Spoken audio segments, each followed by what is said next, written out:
HHDG.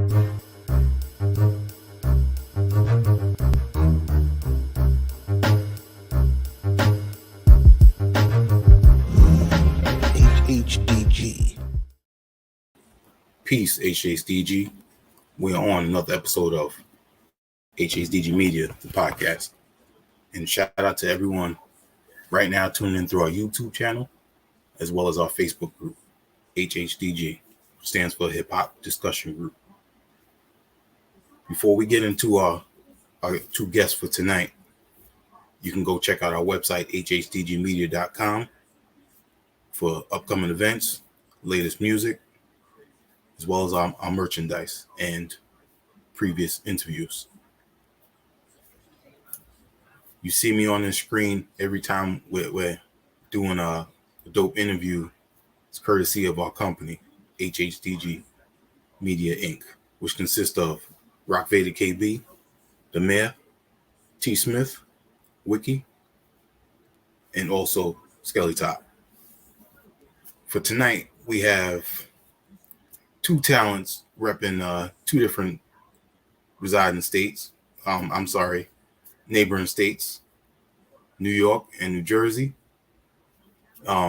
These two, we're going to find out about, how they connected, their love of wrestling, love of comics, the love of hip hop, and, overall bringing in a little bit of, their culture into their music with their personality and the production as well. At the top of this year, they dropped their debut EP, Luchadors Going Platinum, Was Destined to Come. And from there, they seem to, just keep going and going and getting their name out there. And if you haven't heard them, trust me, you see why their name is being spoken of a little bit more, and certain artists have already worked with them. And just this month, they dropped the album, Luchadors Going Platinum, Was Destined to Come. I'm sorry, Diamond Was Destined to Come. And with that being said, they also dropped physical copies through the Switzerland label Razor Waves Records, which is doing really well. So big shout out to them on that. But we got to talk about a little bit of their production, because I think that's how the two of them definitely had their own individual debuts in hip hop with beat tapes. And they have their own style within those two. So we definitely want to find out how this match came to be and what else they continue to have in store for us, not just through the music, but their love of wrestling too. So without further ado, I'd like to introduce, repping Queens, New York, Wulverine. Peace. Peace, yo. That was a great introduction. Appreciate that. That was a great introduction. And also, repping Belleville, New Jersey, Action Figure. Hey. Our favorite luchador. Yeah. What's going on, man? How you doing? Doing good. That's good. It's crazy, I didn't think about it at the time when I scheduled this, but I know Monday Night Raw is on tonight. That's why you keep seeing me going back and forth. I'm so sorry. Yeah. Oh man. So let's let's start before we jump into the EP and the album for 2024. Let's talk about how you came into production, because I know Wulverine, you had the Operation Weapon X, which I believe dropped in April of last year. Yeah, and I re-released it on DSPs the same day, exact same day. So it's like a whole little year, like circle of life thing going on with that. It's it's a beautiful thing, honestly. To where I started to where I am now, that beat tape means like so much to me for that. So yeah, thank you, I appreciate that. Definitely. And Oh, just tell us, because it was concept and a beat tape. I mean, most beat tapes. I mean, some people they just drop beat tapes, because they want to get their name out there, and yeah, like yourself have a concept to it. They want to have some meaning to it, not just be my beats. right. Well, part of it was for me to go get my name out there, really, but Mhm. I love conceptual records. I think that if you're able to make a concept out of anything of your favorite thing and put it in a record, you're really good at it. You're really smart for that. Of course, everybody then wants to do a concept at that point, but Mhm. with me, it's like I don't have vocals, I don't rap, so my voice are skits and vocal chops and whatever I can find that would best represent what I'm doing that time. And I think every single tape that I've dropped has consistently had a concept. And there's never been one that I have dropped that didn't have a concept with it. So I just love thematic pieces. I think that sets me apart from a lot of other producers that make beat tapes and consistently drop a Uh-huh. lot of beat tapes. Um, and it's a good medium to really find skits that match with specific sounds, because not everybody's able to do that. Like you can't just throw on any random skit into any random beat and call it a day. Like it That's right. actually has to match. Yep. So I pride myself in doing that 100%. Um, but yeah, that's how I really started. I just started doing beat tapes just for the fun of it. Really, it wasn't on some like I'm gonna infiltrate the scene and da da da da. No, I was like, you know what, bro? I'm gonna just do this for myself. I think I have the capabilities of dropping, Yeah, and I set a goal to drop every single month until now. Yeah. that's dope. And action figure. I believe the first beat tape that I remember from you was the Tennessee tape, UFO over Music City. Yes, sir. Yeah, man, that was an interesting time, man. Yo, you know what, man? I gotta say, man, hats off to you, man. You're the first person that ever asked me about To that really beat do the tape. research. Yo, you're the first person to do the research, son. Research. Yeah, Like, yeah, hell yeah. you really did the research, B. Like, Yeah. whoa. Yeah, man. Yeah. Appreciate that. Nobody, yeah, man. Nobody's ever asked me about that beat tape. I didn't I even know mean, about it. This is my first time hearing about it. Oh, word? yeah, so He ain't told me this shit. You knowing this before me. yeah. Yo, it's on my Bandcamp. It's there, yo, you know what I'm saying? But I mean, yo, I made that like in 2022, Hmm. and I got a nephew that lives in Nashville, and Oh, okay. he's a vinyl head. So I was like, yo, take me all over. I was like, I need to make a tape of beats out here. I just love the energy out in Tennessee is like different. You know what I'm saying? And going to record stores out there, it's very interesting because you know what I mean. Like it's the home of country music. You know what I'm saying? Right, And you're right.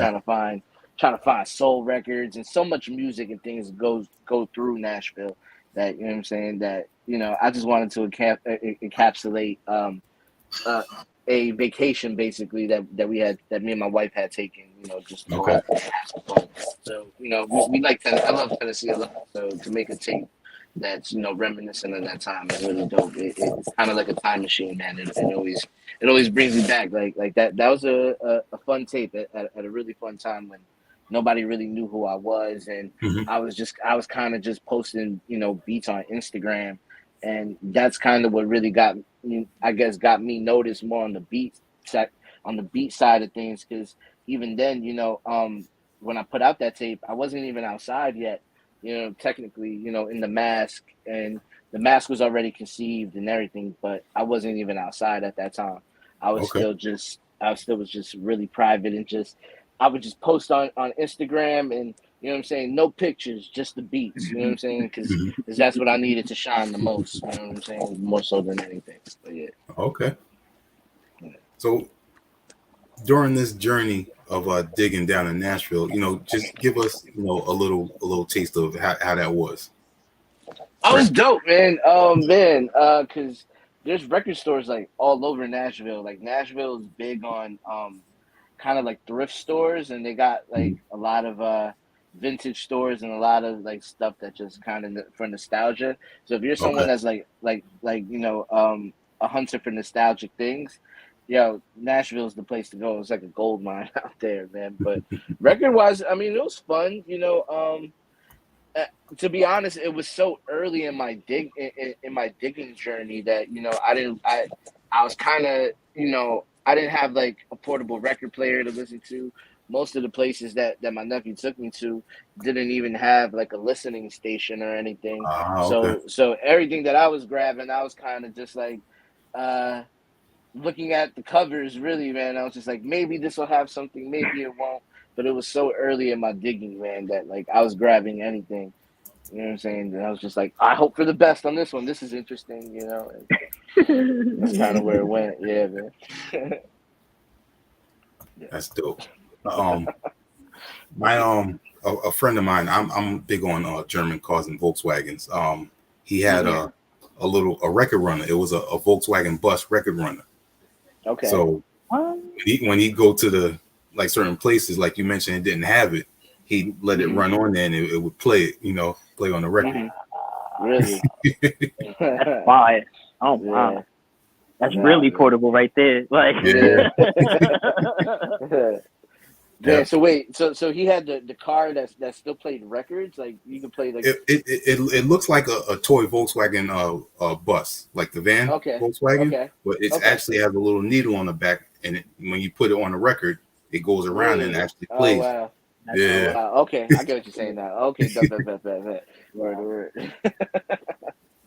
That's dope. That's wild. So you said the mask was already established. Mm-hmm. What made you go with the whole luchador? Man, well, I'm a wrestling head through and through.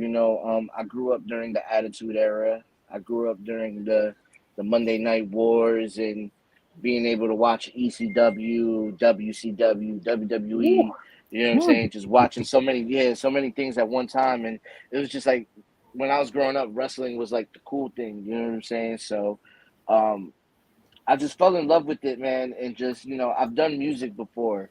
You know what I'm saying? And I didn't really feel as fulfilled as I do now with the mask on, but the mask has just been, I I had done music prior, and it was just like, what can I do that's different? When I decided to return back to music, a big thing was like, how can I do something different than what I did last time? And then just the idea of the luchador mask came. My wife helped conceive it as well because at the time we were newly married, you know what I'm saying, and just coming back into music and garnering all this attention and all these things happening, so she's like, yo, she saw all this stuff happening, she saw the music working and taking off.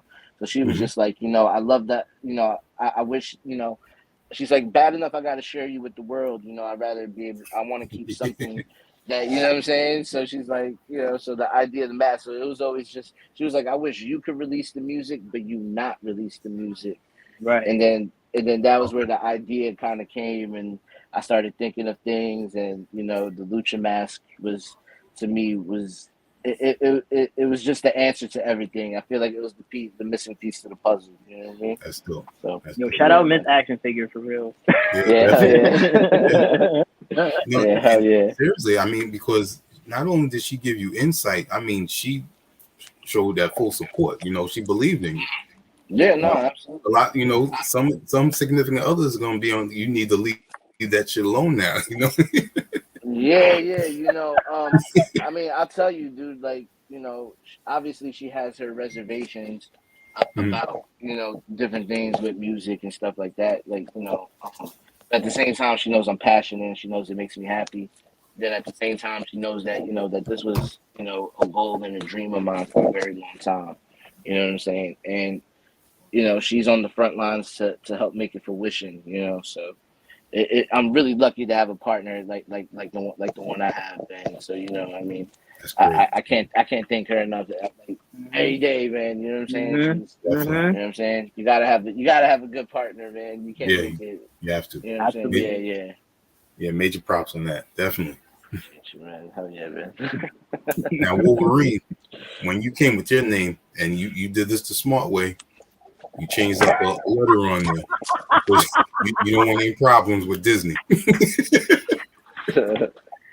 I'm glad you realized that. Actually, a lot of people that met me always ask me why, and there's two reasons. One of those is the actual reason for sure, but also I'm a big Wu-Tang fan, so it actually makes sense that you cannot spell Wolverine without the W. You know what I mean? Like that's how.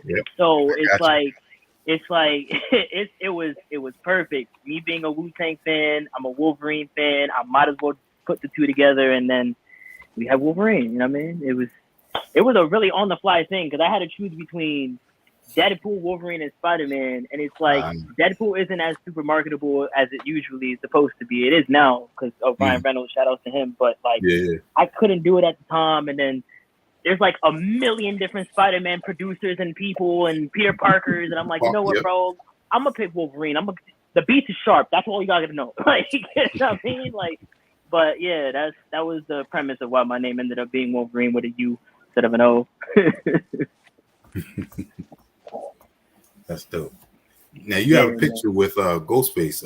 By the way, before I go a little further, I'm born and raised in Staten Island, so tell us about that meeting with Ghostface. My father's a big Wu head. Shout out to my pops. He told me, yo, listen, they're doing a 3 Chambers tour. Jizza, Raekwon, and Ghostface. You know Ghostface is my favorite rapper. We gotta go. I'm like, at the time, this is when I was just experiencing Wu-Tang as a resurgence for me. Because as a kid, I've heard Cream all my life, but I never put the faces to the names and shit. So when I finally actually sat down and like really went through my Wu-Tang knowledge, I went through all the albums, all the solo records. I can't even give you my favorite person because every single rapper is unique in their own way, and some days I like one more rapper more than the other. But when my father told me like, yo, we got to go see this, I'm like, word, let's go do it. And then he was like, yo, I can't show up, I got to do something, it was an emergency, I'm gonna need you to hold me down, go meet Ghost. I'm like, I don't know how to do that, but let's do that. At the time I had Iron Man the CD sealed because my father had given me that as a gift. And when I was waiting in line, they were talking about some, either you got to take a picture with Ghostface or you get one thing signed, nothing else. That's it. I'm like, yo, the hell? Like, I ain't selling this shit on eBay. I need that. It's all good, though. I went and got my picture, and I told him, yo, listen, I got to tell you, man to man, peace, God, like, your fucking album is amazing. I love Iron Man. It made me realize that the way I produce was like, if I had to pick a certain album that I would rate my production on, it would be Iron Man, 100%, just based off of how that album is. So I had to tell him like that album has a very special place in my heart, especially because that's how I bonded with my father. So taking that picture, I ended up sending that to my dad, and he was like, "That's why I wanted you to go." That reason, and and that light a fire on my ass to go and do what I gotta do. So yeah, man, shout out to Ghostface and Wu-Tang and everybody. I love them. I love them. I love them. That's fire. And since we talking about your name, gotta talk about the merch. I see you rocking the T-shirt too. I got different T-shirts with different like color designations for all the different Wolverine costumes and shit. You know what I mean? But I actually am working on getting some actual merch sooner or later. So that way everybody else can rock out the design too. Everybody's been asking me. It's coming. It's getting done. Yeah. Dope. So next question is, tell us how the Wolverine and action figure met. Actually, you want to tell the story? You want me to tell the story? Because you tell the story all the time. You can tell it this time. I want to hear it. Yeah. I heard of action on the Bugle. Okay, if you don't know what the Bugle is IG and Twitter respectively. I call it the Daily Bugle because that's just really what it is. So I heard Haberdashery, like the whole project, and I was in love with it. The particular song that I heard was Tommy Hilfiger versus Ralph Lauren, and he was on it. I didn't know he was a rapper. I just knew he was a producer. So when I heard this high pitched ass voice, I'm like, who the fuck is this? You know, and he said a line. He said, I smoke blunts as big as Owen Wilson's nostrils. Like, that shit was hilarious to me. I'm like, yo, that's funny as fuck. I gotta get up with this dude. I hit him up, and then he told me he was doing another song called Live at the Comeback Code, which is out on DSPs, and he had a video for it. He sent it to me. I loved it, and I said, I have to work with you. If I send you something, will you rap on it? And he's like, if it's good. And I'm like, okay. So I sent him a snippet on the way to work, and I didn't know he was gonna like it or not.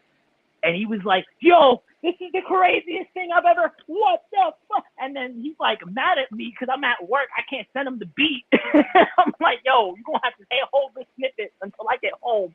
And next thing you know, he sends me a video of him saying, yo, I wrote the next 3 songs on pen and pad. Nobody has ever made me do that. And I'm like, oh, it's getting crazy. And then I sent him more snippets, got back home, sent him all the beats, and then he just worked on Platinum that same week. Literally, that's literally how we met. And then at the time we were supposed to go to the studio, one of our engineers had to go to Puerto Rico. So when he finally came back, Action was like, yo, studio next day, right now. And then we all met at the studio. We did Platinum literally that same day, pretty much finished the entire thing. And then we were like, yeah, this is what we do. This is it. This is our, ever since then, I swear to God, I've never been able to catch lightning in a bottle with somebody except Action in that way. Every time we step in Genosha, which is the studio, we have always, every time came out with some fucking classic. It's just insane. And our work ethic is crazy. So it's like, yo, I tell Action every day, I appreciate him for just even being able to rhyme on shit and doing what he does best. You know what I mean? So that's how we came together. You know what I mean? That's fire. Yeah. That's a fun story. I love talking about it. That story always puts a smile on my face, man. Yeah. It's a good story, man. Because I have that hint of being an asshole, of being like, if it's good, like, yo, like, what is a dickhead thing to say to somebody? But, yeah. If it's good, like, I get it. But see, I get it because he's really rapping. Like, you don't want no chump change beat, so I got to give him something, worth rapping over. And the first song that I actually gave him was Ultimo Dragon in WCW, believe it or not. So, and that was like the very first song we ever worked on, and then we just worked on the rest right then and there. Yeah. So let me just say, man, like at the time, it was funny because I always tell people like this kind of like sidebar to the studio to the story. I was supposed to drop a solo project on my own beats. You was. But then I heard Wulverine's joints, and I was like, nah, this is yeah. Like it changed not so much changed my perspective, but I was like, these beats have something special to them that they're calling me to rap on them more than what my joints were. You know what I'm saying? And yo, I at that time, I wasn't really like, rap wasn't the thing that I was really trying to push. I was more pushing the beats than anything else. And then, once I heard his joints, they kind of just resonated with me. And those beats just spoke to me, and they just told me the things to say, man. And you know what I'm saying? And it's just like, yo, I heard his beats, bro, and I just saw like my life flash before my eyes. And I was just like, yo, nah, there's something to these beats where I was like, yo, if I say the right shit over them, I was like, a lot of things are going to open up and a lot of doors are going to open up. And me and him had conversations like this all the time up until, we dropped Platinum. We were like, yo, bro, we knew we were going to like, hit the game hard. You know what I'm saying? And we knew we were coming.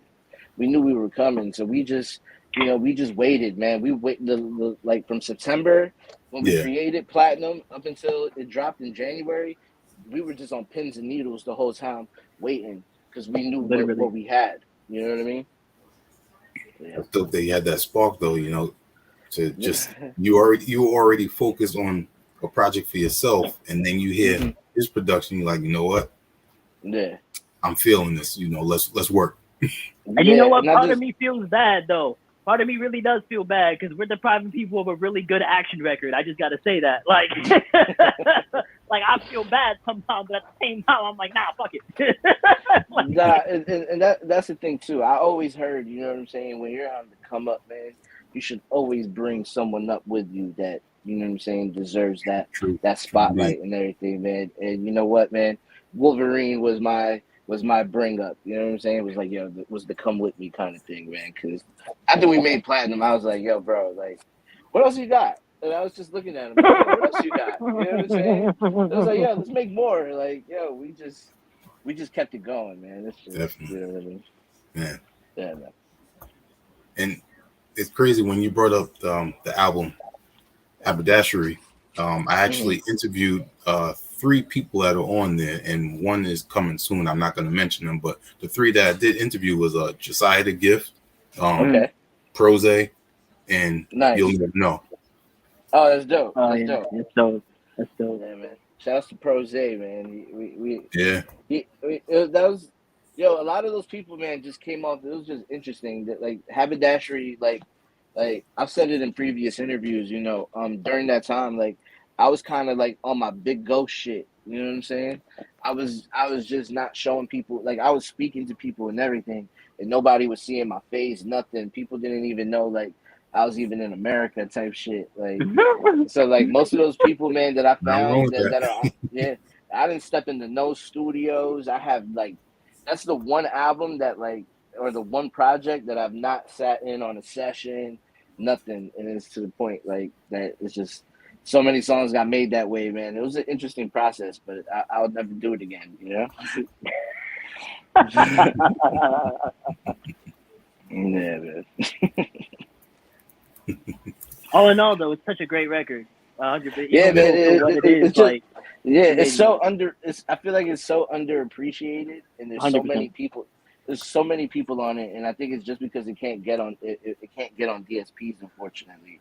But yeah, there's a lot of people on there. Like, I got to shout out Brain Orchestra, 100%. Josiah the That's Gift, Just Micah Wright. You know what I'm saying? Smoke in the Micah. Eye. You know, Danielson, Spit Gems. You know, Yep. You'll Never Know, Lifelong. I mean, Tig. The list goes on and on. You know what I'm saying? So many people were on that project that, you know what I'm saying, that I was blessed to be able to make happen, man. And, you know, I wish that project got more reception than it does, but I just feel like it's not as accessible as the other projects are. So, you know. Trust me, eventually people will pick up on it. And yeah, it's an artifact. I mean, because look, you already sold out the CDs, and you still have, I think you still have cassettes available, right? Yeah, I do. I got so limited. I think it's like maybe like 5 or 6 copies, man. So Okay. it's definitely been a slow grind on the tapes and stuff. But low key, they've been moving though. You know what I mean? And you know, hopefully this Friday, man, I'll be able to move the rest. I feel like I will. Got a big show up here, so I'm really excited, man. Yeah. Dope. And speaking of lifelong, I've gone to his events that he has at Secret Pour when he has the beat showcase and everything. And the two of you have performed. Yeah, I was going to say the two of you have did your thing out there. I wish I didn't get the chance that time. I knew about it, but I didn't get the chance to go out there that time. Tell us about your preparation and experience with live performances. Who do you want to go first? You want me to go first, or you want? Go ahead. No, I'll go. I mean, it just depends, man. It depends on really, you know, as far as that, you know, getting on, you know, the A-list showcase, you know, I'm really good with Poet, man. Poet Substratum, and I'm good with Lifelong as well, obviously, because we got music as well. But you know, I've known that crew for a minute, and just, you know, they asked for the beat showcase. They asked me to do the beat showcase, and it was the first time like I ever popped up outside. First time I donned the mask in public, everything, and you know, that ended up being the kind of the jumping point for everything for myself was at the A-list showcase, and I thought it was real dope that, you know, Wulverine's first beat showcase that he did was also at the A-list showcase. So you know what I'm saying? So it was a dope moment to have to go to secret port to see him. You know what I'm saying? And pull up to see him do his shit. So Yeah, that was always really him, my man. first ever show. Period. Like for real. So that was a real nice experience to really be outside. One to two to represent myself and my brothers. For three to play beats because everybody thinks I just be making beats and I don't be playing them outside. And when I be playing them outside, it's a whole different reaction at that point. I'm like, see, this is why y'all gotta start. You know what I mean? But I'll tell you one thing. One thing that what I love about doing beat sets is that I have the ability to either punch people in the face with my music because it hits so hard, or make somebody feel very emotional because my music is very melodic and emotional. So it's like I be having that sometimes, and I be making people look like they gotta rethink their whole lifetime. So it's like it feels good to see a whole crowd of people be like, "Oh, he nice." Like, all right, so, but I don't think I really prepare for my sets really other than just know what beats I'm going to play. I don't even play beats in order. I kind of just play what I feel in the crowd. So I'll have two 64 beats just there. And I'm like, all right, cool, maybe I'll do this, and maybe I'll do that. And it's really just, I feed off the crowd. So, cause like a DJ. Exactly. And that's why I DJ for homie. That's why I DJ for Act. You know what I mean? So, but it's just really feeding the crowd, feeling the crowd, and getting the reaction from the crowd is really how I prepare my sets, honestly. I just think about that in the moment and then translate it. That's dope, man. So what type of for both of you, what music did you grow up listening to aside from hip hop? My mom's played a lot of Spanish music, a lot of pop records. You know what I'm saying? The pop records of the '90s, freestyle music. I mean, I've heard it all. Tony Braxton's, Spice Girls. I mean, you know what I'm saying? My mom was a big KTU head. You know what I'm saying? So she used to listen to a lot of KTU. Yeah. If you're not from Jersey, if you're not from New York or New Jersey, man, it's like KTU was like the pop station. That was the station. The pop, all the freestyle stuff, the way Hot 97 used to be. Right. Yeah. But yeah.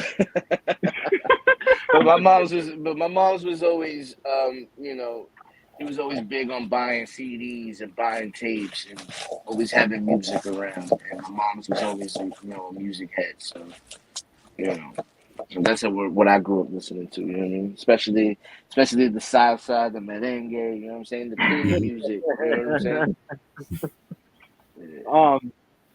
I grew up with everything. And not really because of my family, but because of myself. Because I was a very curious kid, and apart from obviously the merengue, the salsa, bachata, I'm Dominican, so that's just being played in my house 25/8.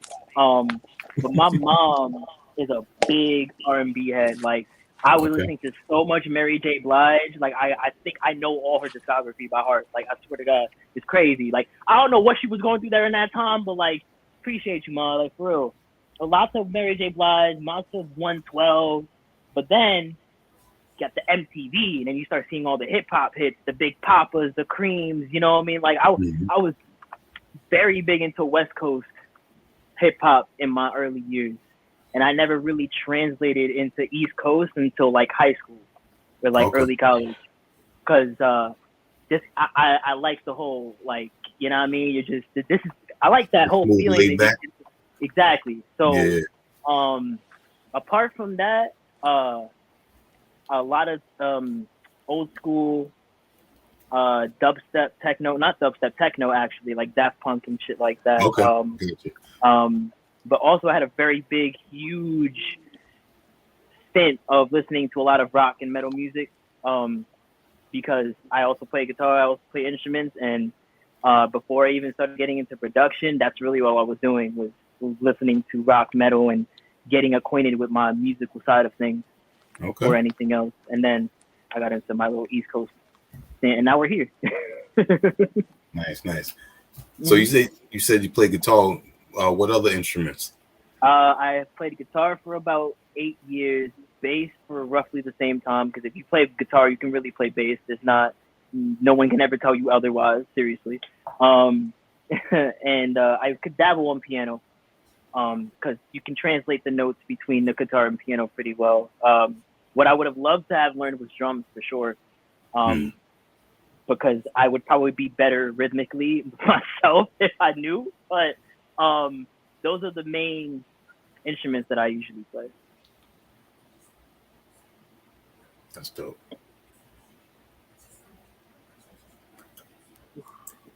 You I would say a lot of your production now seems to be more drumless. And, Yeah. but I remember what project was it? City That Never Sleeps. You got a lot of drums going on there. Yo, this guy really did his research. Oh my god. Yo, I gotta tell you one more time. Thank you. Cause wow. Wow. Look.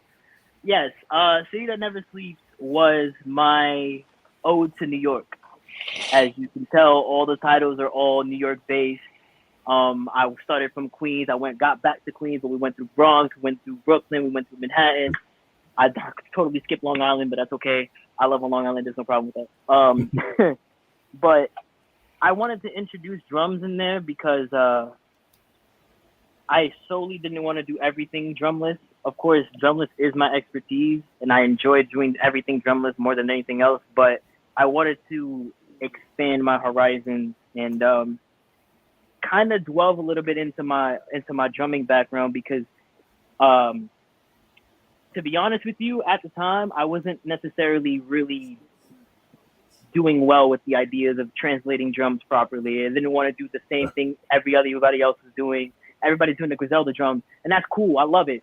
But I wanted to find a way outside of that. And I think I kind of executed it well a little bit. But in my later beat tapes, I think I started introducing a lot more drums. And those drum takes are way better than I think City That Never Sleeps for sure. But that was my little segue into hey guys, it's not just drumless stuff. It's there's some stuff I can hit you with something, you know. But yeah.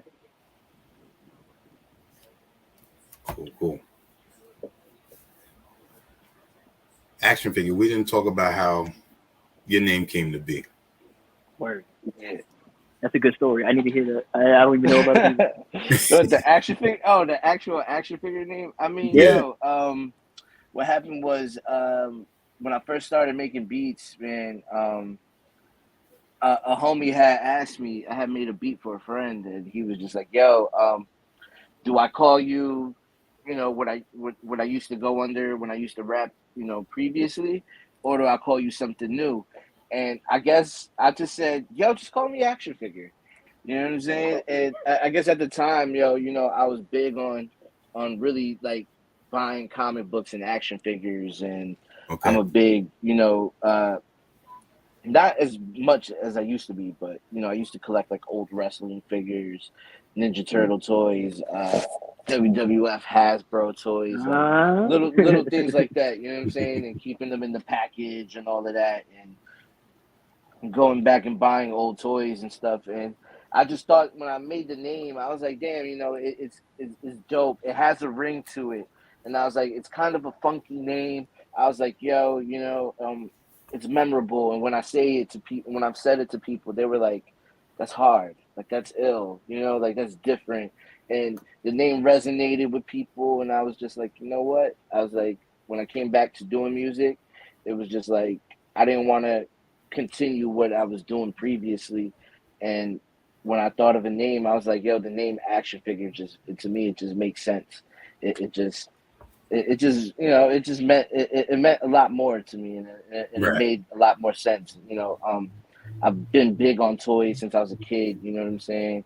I was a big collector as a kid of just wrestling toys, and just talking about that time of just the Attitude Era and watching ECW and WCW, WWF. You know what I'm saying? Mm-hmm. That was my thing of just playing those video games, collecting the toys, and just the idea of toys and action figures just bring me back to a good place in life where, you know what I'm saying, it just brings good memories. You know what I'm saying? Yeah, So. Mm-hmm. So you know what I mean. So that's what I try to just incorporate now. It just brings me a lot of peace thinking about it, man. So that's good. I Yep. think that the name it fits, and I think it was perfect, and it just makes everything. It's just the whole thing of the package between the mask, the name, and you know what I'm saying, and everything else. It just makes sense, you know. Right. Definitely bring that energy right into the music. Yep. Yeah, hell yeah. Indeed. Yes, indeed. Hell yeah, man. So before we talk about the album, Luchador's Going Diamond.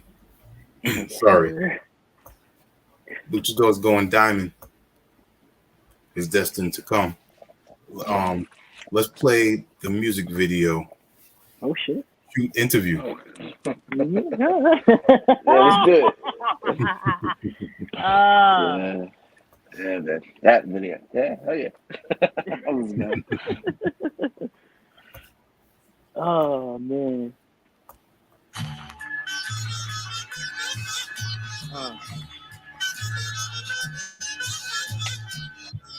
Yo, okay. Yo, these rap niggas will do anything for clout. Got the niggas that be winded showing off before the bout. The type of nigga that I would take food out his mouth. On me, you can bet the house. Double hand, twisty slurp, even come on your girl couch. You niggas corny, y'all go back on your words. Niggas grinding hard just to move backwards. I rap for rap nerds and rap connoisseurs. Niggas on message boards who had the free Bang Bros passwords. Ain't fucking with your shit, your album a contraceptive. You niggas lack hindsight and perspective, your topic's repetitive. Y'all niggas placing the game unmerited, killing niggas imperative. To be quite honest, I question you niggas' intelligence. Niggas get killed for carelessness. Cut from that cloth, no matter who on the track, I'm at they neck. Grammy screen never featured Mike Beck, and for that I'm upset. They didn't capitalize Doom name, them niggas lack respect. I'm seeing it start at 5 and notice they lack depth. I get around y'all and smell death. Your Chinatown sound freestyle was trash. Your off-top freestyle unwiped ass. Action figure rap with a touch of class. Stinking and flare at Great American Bash. Killing vocals on the first pass, done before the blunt's first stash. Put up 24 on my off day, nigga, every bar is cash. Nigga, I rap the rap. My nigga passed me the 9, I gave it back. Me risk my freedom for these niggas, nah, they ain't worth that. I'm not trying to be with no bitches is that. And if jail is the thing, my nigga, then you can have fun with that. I'd rather throw darts on the map, set up shop and run a trap. My nigga, let's run it back. What is these niggas talking about? Niggas is garbage. Don't see hit or miss. You talking to me? Word. You talking to me? You talking to me? Well, who the hell else are you talking to? Oh man, what a video. Yo, you got that down perfectly with the Chinatown sound and the top shelf premium. Yo, that was dope. Yeah, I appreciate that.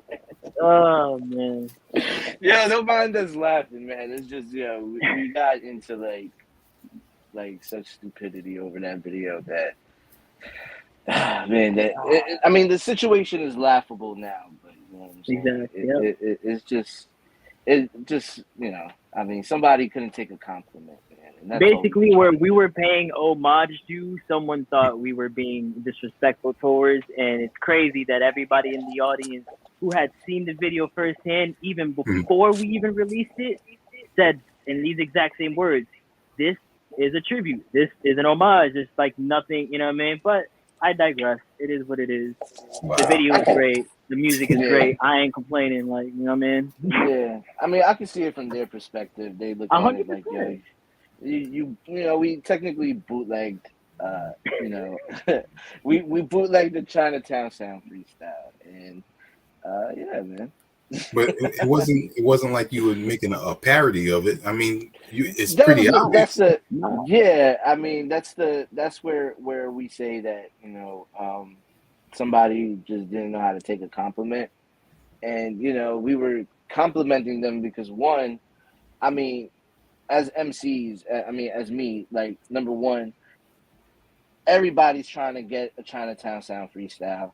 Everybody's trying to do a top shelf freestyle. Mm-hmm. These things have become like almost like monuments and trophies to do. You know what I'm saying? It's like, oh, if you do one of these, you know what I'm saying? It's like on that list of like things you're supposed to like, shit you're supposed to get on and do, Hmm. before you reach a certain place. You know what I'm saying? Put you on that And radar even more. Yep. exactly. So you know what I'm saying? We just took something that we thought like, very familiar. People, as soon as they seen those gold letters, they already know what we were doing. When you saw us in front of the clothes, you know what I'm saying? You know what we were doing. We weren't Mhm. trying to parody. We weren't trying to make fun of those things.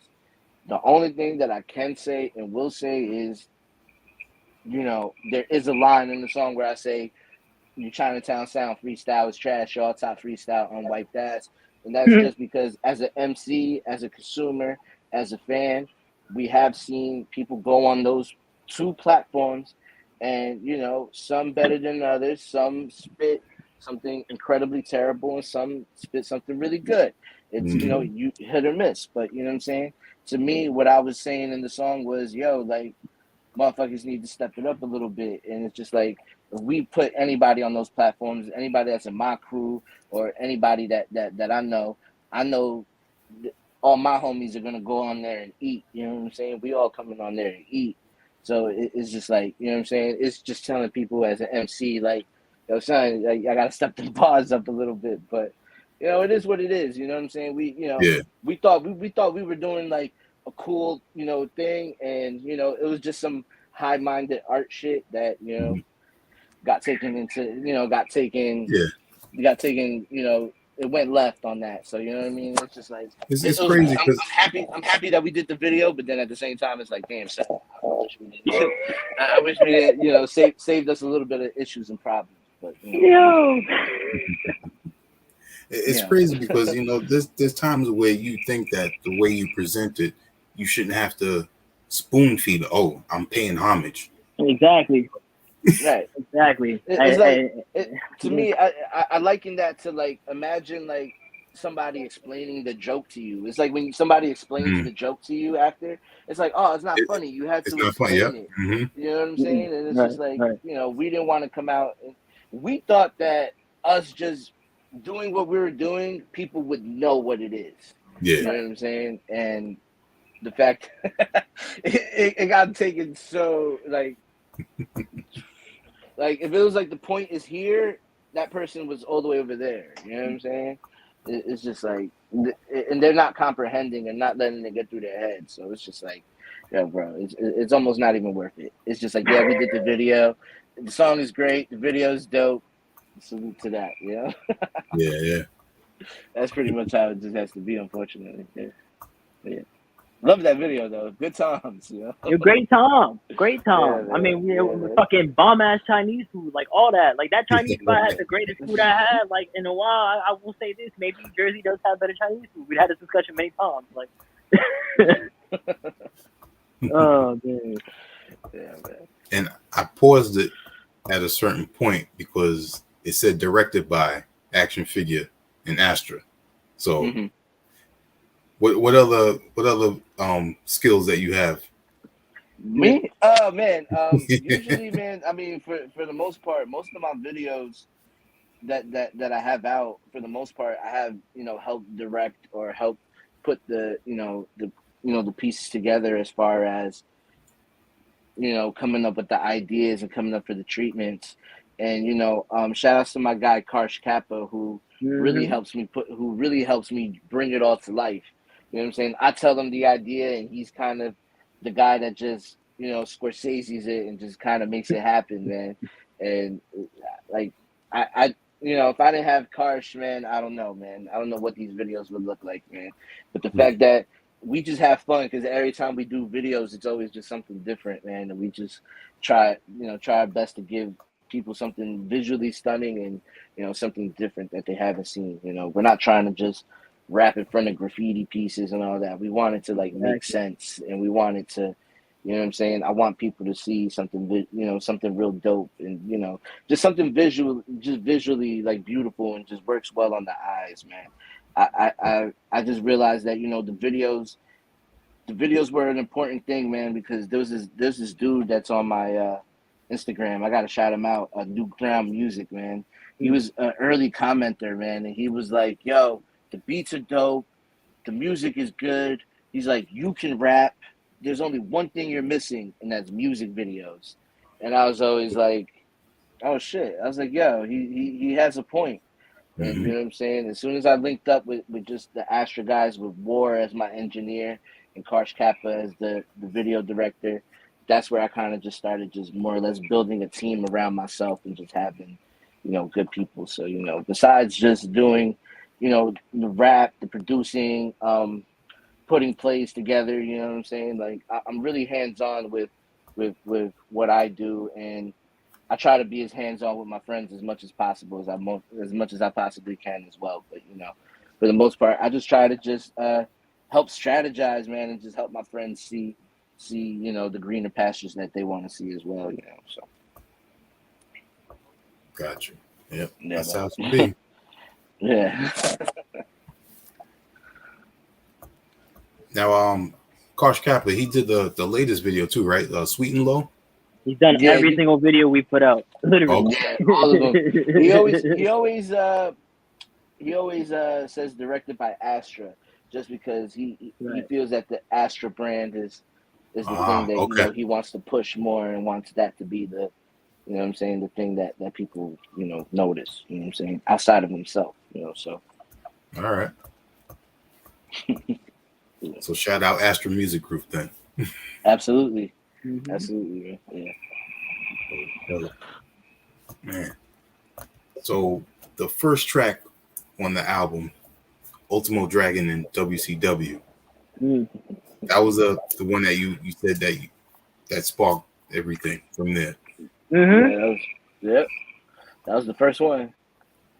The very first one, and it was exactly like that. It never changed or anything. He just rapped over it and glided over that instrumental like it was nobody's business. That's what it got. Yeah, man, that was one of my favorite joints, man.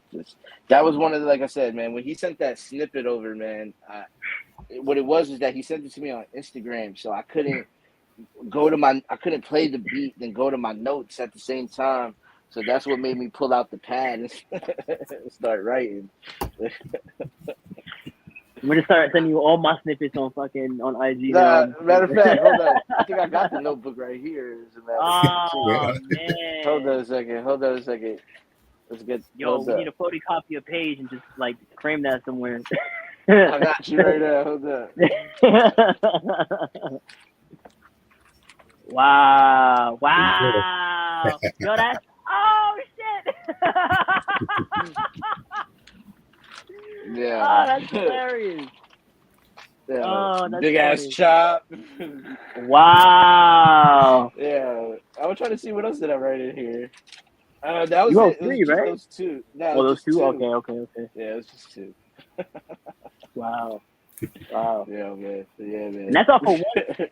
That's crazy because Big Ass Chop was a completely different beat. Yeah, 100%. Wow. Yeah, man. I knew I had that shit around. That's dope. Yeah, man.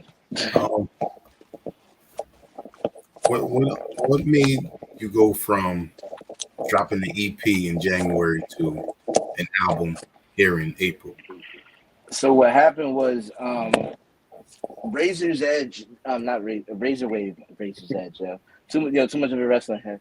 So Razor Wave. So what happened was Razor Wave, they reached out when I dropped Platinum, and they were like, and they heard the project, they loved it. They just thought that the records, they were like, oh, 6 songs is too short. So right around March was when we had locked in, and when we did Diamond, I mean, we had Diamond written, since like written and done writing wise since November. Like about 2 weeks after we did, not even just 2 weeks after we did Platinum and we finished recording everything, that's when we did Diamond right away. Right. So we had those records. Kind of just chilling for a minute, and we were just kind of waiting to see how the year was going. We wanted to see the reception of Platinum. So right as we got, Platinum got very well received, and we were just like, yeah, it's time to lock in. It was like March time. We were like, yo, let's lock in. I locked in, recorded everything, kind of like the same way like how I did Platinum. Recorded it all in one session, one sitting. We did everything, and then the label Razor Wave, they had put up that they were still looking for like a new project to put out. So I contacted them, and I was like, first thought, well, no. So what happened was Craig Dyer had came out did the cover for me and Wolf. Mm-hmm. So when Craig did the cover for me and Wolf, I had the idea. So then I went and just hit up Razor Wave. I sent them the cover first, and I was like, look, I know y'all said that my EP was too short. I was like, but we're about to release the second EP. I was like, it's another 6 records. Mhm. I was like, combined together, that'll make 12. I was like, it's already 13 minutes by itself. I was like, the first one was 14 minutes. I was like, so together that makes 27. I was like, also, I'll record a bonus song strictly for the CD to make it 13 and bring it up to 29 minutes. So everything about that was just sweetening the deal. Gave them the Craig Dyer cover, gave them, the record that they liked, and then gave them a new record on top of that. Another 6 records plus another record that was strictly for the CD. You know what I'm saying? So everything that we did was just sweetened the kind of. I kind of was just like, I kind of just sweetened the deal for them a little bit, and they were with it, and they sent us paperwork to sign, man, and we signed a little record deal. You know what I'm saying? That we always say, man. Like the 13-year-old me was really happy to finally sign a record deal. So we did a couple. We did a couple CDs. It's almost sold out. So we did really good. I'm proud of it. I'm happy. I mean, the records look beautiful. I mean, the CDs look gorgeous. Yeah, man, I can't really complain, man. That they've done right by us, man, and they do a lot of good work in the scene as well. They've worked with Yes, they Snotty. do. They work with Yep. Sean Lynx, a couple of people, and so word up. Definitely. And I put the links in the comments, as you can see displayed on the bottom, for their Bandcamp as well as their website, Razor Waves Records website. Word up. Appreciate that, man. Thank you, bro. Definitely. Yeah. Yo, Razor Waves, let me get my CDs, yo. Seriously. Like, damn. Like, yo, like, tell me how I've been waiting on my CDs for like a week, man. Like, come on, bro. Send it to the wrong address and all that. Like, what are we doing? Yeah. Yeah, but they look beautiful. I've seen them. I've seen a copy that War already had, and it looks phenomenal. Honestly, it's a beautiful CD, and they really did their thing. Seriously. Yeah, man. Yeah, I'll wait for mine as well. Oh, nice. Yeah. Oh man. I've ordered from them before, so I know, because they're coming from I think it's Switzerland, so I know how it is. Yeah. Getting stuff from overseas. It takes like what, like 10 days to get things usually. Usually, somewhere around there. Yeah, man. So yeah, man. I always tell people, man, if you're patient, man, please support, man. Show love, man. It does take some time, man, but I know it is worth it, man. It's definitely worth it, though. Being that you brought up the cover and Craig Dyer, how did it work? You gave him an idea of having the two masks, Nah. Like, what happened was, right? So, Action is such a, how do I say this? He's not optimistic with certain things. So he was like, "Yo, we're never gonna get a Craig Dyer cover." I'm like, "Huh? What? Watch me work." So I spoke to Craig Dyer. We were just talking or whatever, and Dyer actually sent me a comic, and it was the comic photo of Spider-Man and Wulverine facing each other. And he's like, "What if I wanted to do something with Action's face there and your face already there with Wulverine, but I just paint over and whatever?" I'm like, "Yeah, yeah." And then what, like 3-4 days after that, bow, there's the cover, and I'm like, "Huh? What?" So I send it. Yeah. Action sends it to me, or I send it to Action. One of the two. And I told Action, see, that's what happens when we have good music. We get good covers like that. But Dyer has always been a very big fan of Action, and then became a very big fan of mine once he heard our stuff together. And he's been such a down to earth, like supportive human being ever since we like actually spoke to him, that I have to literally shout him out every single time. I love Craig Dyer. He has amazing artwork. He's an amazing person, and he supports everybody that he works with. Like, if he really, really likes his stuff, he really, really supports. So I really appreciate that.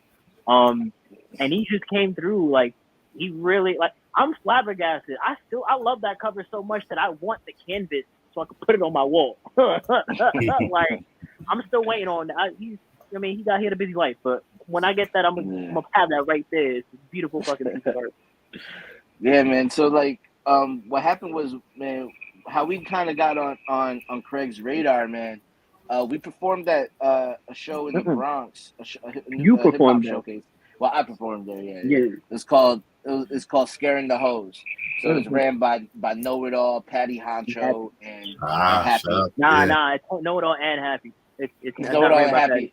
Yeah. Oh, my bad. Yeah. Look at me giving Patty extra. No, shout out to Patty Honcho though, for real. Yo, New Jersey, word up. But like Know It All and Happy are the founders of Scaring the Hoes. So shout out to them. Yeah, man. Yeah, Patty Horchata, man. That's my guy right there. So we performed. Well, I performed there, man. And ever since then, man, he tapped in, man. So ever since like November, we were just kind of just talking, man. And we would talk every now and then, and he would show love, and I would just be like, yo, like this guy, like I would like show the bros and shit, like, yo, son's showing us hella love right now. And one day, I think it was like right after New Year's, man, he had put up like a list of people that he wanted to work with in 2024. So amongst names like Rome Street, Stove God, the Griselda, he mentioned Know It All as well, but he mentioned myself, and he mentioned my guy Eric the Red 13, and said that he wanted to work with us. And I had given him my idea for something, and he ran with it. And we have another cover in the works with Craig Dyer, for a totally separate project, and a Wolverine project too, if I'm being honest too. So, yeah, so like yeah. The next record that Craig Dyer's already on it, like. Yes. So you know what I mean. So like people like that, man. Like, listen, man. Like I'm not into taking advantage of people, man. And I know when people come through with great work, and they're using their artwork and they want to share their platform with you. I don't take that lightly, and I don't. Right. And I'm not the guy that's gonna be like, yo, Craig, do every cover now that we're cool and we're friends, You know what I'm saying? I mean, if he wants to, he can, but I'm not the guy that's gonna, I'm not into taking advantage of people. I'm not into using people, and you know what I'm saying? I'm a very humble guy, you know what I'm saying? So it's just like, sometimes, like for instance, just like Wolf said, like he was like, yo, we should get a Dyer cover, and I was like, man, I don't want to ask him again. He just did, he just did this other project. You know what I'm saying? He did, yep. And I was just like, man, I don't even know how to approach that. And me and Wolf, we even told him like, yo, we'll pay you. Like, you know what I'm saying? Like, you know what I'm saying? And just Craig was just cool as fuck about it. And, he's always shouting us out. And he's always showing love, and you know what I'm saying. And we're just trying to show him that same love back, man, because that's my guy right there. Like, I love that dude, man. And I've never met him in person at all. And you know what I'm saying. And he's across the pond. You know what I'm saying. So like, bro is like, he's a big supporter, man. And just in anything that if he was to ever need us for anything, man, we right there, man. So, shouts to Craig Dyer, bro, for real. Indeed. There goes that cover. Yeah, I mean, granted, he got the little Obi strip on the belt Obi strip over Action's face. Yeah. I don't know what it looks like. And I think that's like the first. I don't know if any other CD has an Obi strip that's a championship belt. Like I think we Yeah. might be the first one. So that's like history within itself. That's why we tell people like once you get these, that's it. Like ain't nobody else doing it. And if you see somebody else with a championship belt, Obi, we started that. Yeah. We started that. Word. Crazy, man. I love it, man. I love it. Oh yeah. Yesterday marked the 26th anniversary of Big Punisher's Capital Punishment album. Mm-hmm. Tell us Big Pun's influence on you. Me? I mean, man, you know, when I was young, man, I was always a Biggie fan, you know, and being able to see Pun come out and see somebody that, you know, I could say looks like me, you know what I'm saying? He's Puerto Rican.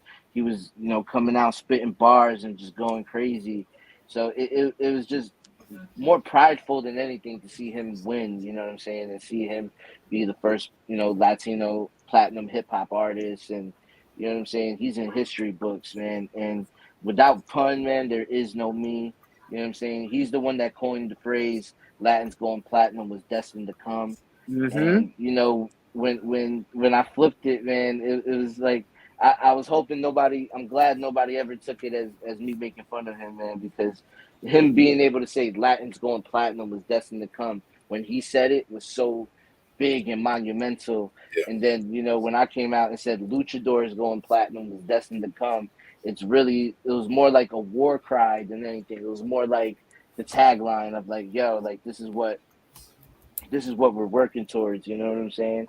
That's the goal, you know, is to hopefully one day be platinum and diamond and actually, you know, put those records up in the house, man. But Pun, man, just charisma, lyrics, and bars, and I, you know what I'm saying? Like, if I'm anything with Pun, man, it's just I always try to emulate that same energy, man, and just make sure, you know, anytime that the pen touches the pad, it's something's being said, you know, and something, you know, just going crazy and taking these words and flipping them and rhyming them differently, and you know what I'm saying, just going into crazy pockets and different things, man. I mean, Pun is a hard person to emulate, man, but if there was anybody that I would that I would try to say that I mirror that image, that you know, what I'm trying to achieve, at least whenever I record a record, is definitely trying to be like Pun and definitely trying to have that, you know what I'm saying? Have that, just that wit, and just want you to just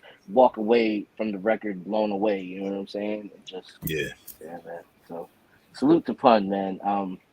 One of my favorites, and, you know, yeah, man. There's nobody touching that dude, man. And I listen to Rhyme for Rhyme, his joint with Core Mega, at least once a month to humble myself, man. So, yeah. Pun's one of my favorites, man. Hands down, man. That's dope. For you, Wolverine, who's the one of your biggest inspirations? As a rapper? No, I'm playing. Nah. Honestly, there's too many to really name, but I guess my main three, definitely 100%. RZA off rip. There's no me without RZA. There's also no me without MF Doom, and there's also no me without Alchemist. So that's really, those three dudes set a precedence to not only me as a person, but my production style, and just how it's, you know, it's just the way that all three of them are so unique in their own way. You can never really compare one and the other. They're Right. all in their own separate lanes, and it really helps that they've all worked with people that I want to work with. So it's like, that's my goal. Not only to work with them, but to work with the people they have already worked with in their little resumes of esteemed classical artists that they have. It's just, like there's those three. I mean, I can name Jay Dilla, I can name Madlib, I can name Dre, Premier. It's just, but you know, those three, that if you listen to those three, you find me, 100%. You know what I mean? Got you. Speaking of, you mentioned Alchemist. Yeah. Were you also at the Gangrene listening party on the 19th? No, I wasn't, because nobody told me. Nobody told me I was in the crib making music as I usually do. As I've been told, I would have went, but nobody told me shit. So I missed my opportunity like I always do. But it'll happen at some point. I ain't, I'm not fronting. I'm just glad he got to go see Alchemist. You know what I mean? That he put on for he put on for him and for us. So I'm cool with that. You know what I mean? Yeah, that's dope.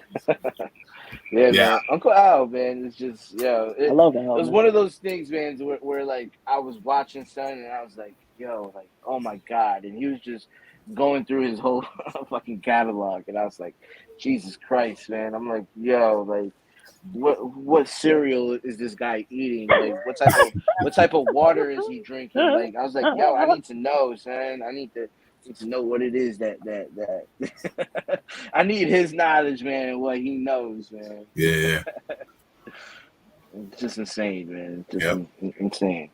Yeah, and like I said, I must have missed you while I was there. I didn't stay the entire night because I had an interview that night, so I had to leave a little bit earlier.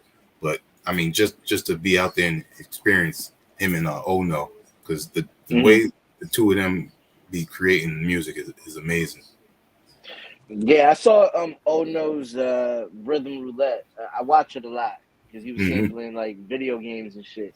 Yep. And I like watching shows like that, just seeing people, being able to take different things and make hip hop with it, man, and being able to something like that, seeing them he's just smoking and playing a video game, and he made something crazy out of I think what was it WCW NWO Revenge was one. I know one was a racing game, and the other one I wasn't sure what the other game was, but he was going crazy on those things, man. I just remember that, man. So it was dope to see them both live, man, and then see Derringer there as well. Derringer was playing DJ, and Static Selector was there. It was just like a lot of a lot of who's who, man, and it was just a lot of people in the crowd too, man. Yeah, great atmosphere. Yeah. I met Pro for the first time, and he was like, "Yo, it's an honor to meet you." I saw Blue Azul there too. He showed a lot of love. Yep, Emilio Blue Azul Craig. there. Spanish Ram was there. UFO Field was there. I missed those guys because Rand is like my guy. Rand is like outside of like my crew and my peoples. That's who I'm listening to. You know what I'm saying? So I can't believe I can't believe I missed out on Spanish Ram. Yeah. Let's get back to the album. What was the next track after? Spoke about Big Ass Chop. We just watched Shoot Interview. Subject to Change, track 4. Very underrated song. Yeah, it's one of my favorites. That's a good one. Yeah, man. I'm trying to think.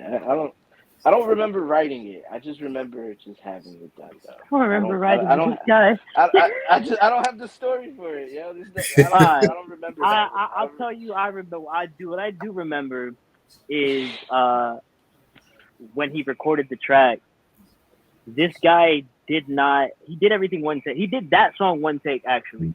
Okay. And what was crazy about it was the way he's rapping on this record, because this is not your traditional drumless record. It has no drums in it.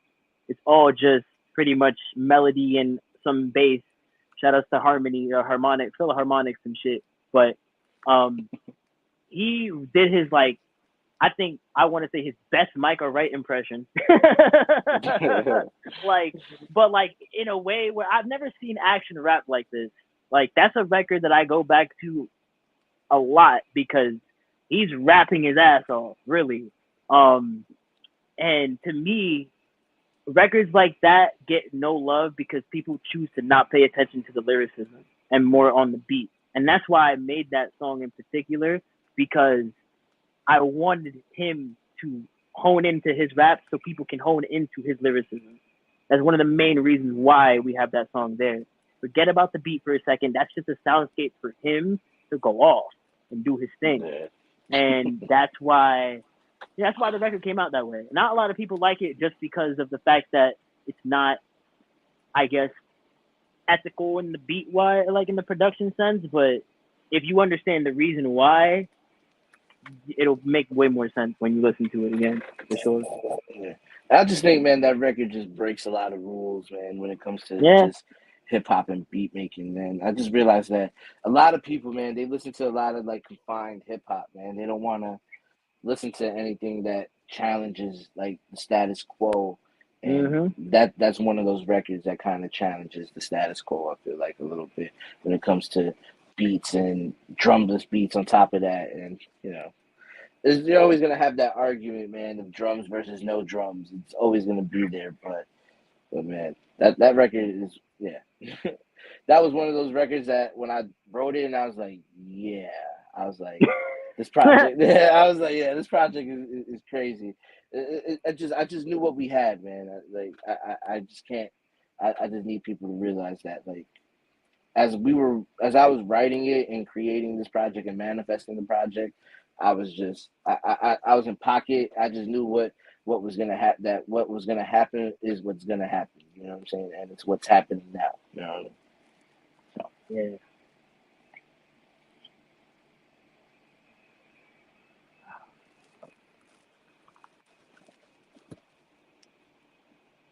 You good? You muted yourself. I hope you realize. Sorry about that. You good? You good? I was saying the next track was Women's Revolution. Oh, that's a fan Now favorite. This one I remember. I remember hitting up. I hit up Wolf, and it was like we had 5 records. This was the last record that I wrote for Platinum, and I remember hitting them up, and I was like, "Yo, son, I got this idea for you gotta." I was like, "I got this idea for a record." I was like, "Yo, do you have like a lovey-dovey sounding record?" And that's the shit that he sends me. He sends me this rugged ass like beat, and I was like, rugged ass soul perfect. beat. That, man. And I heard it, and I was like, nah. I was like, this is perfect.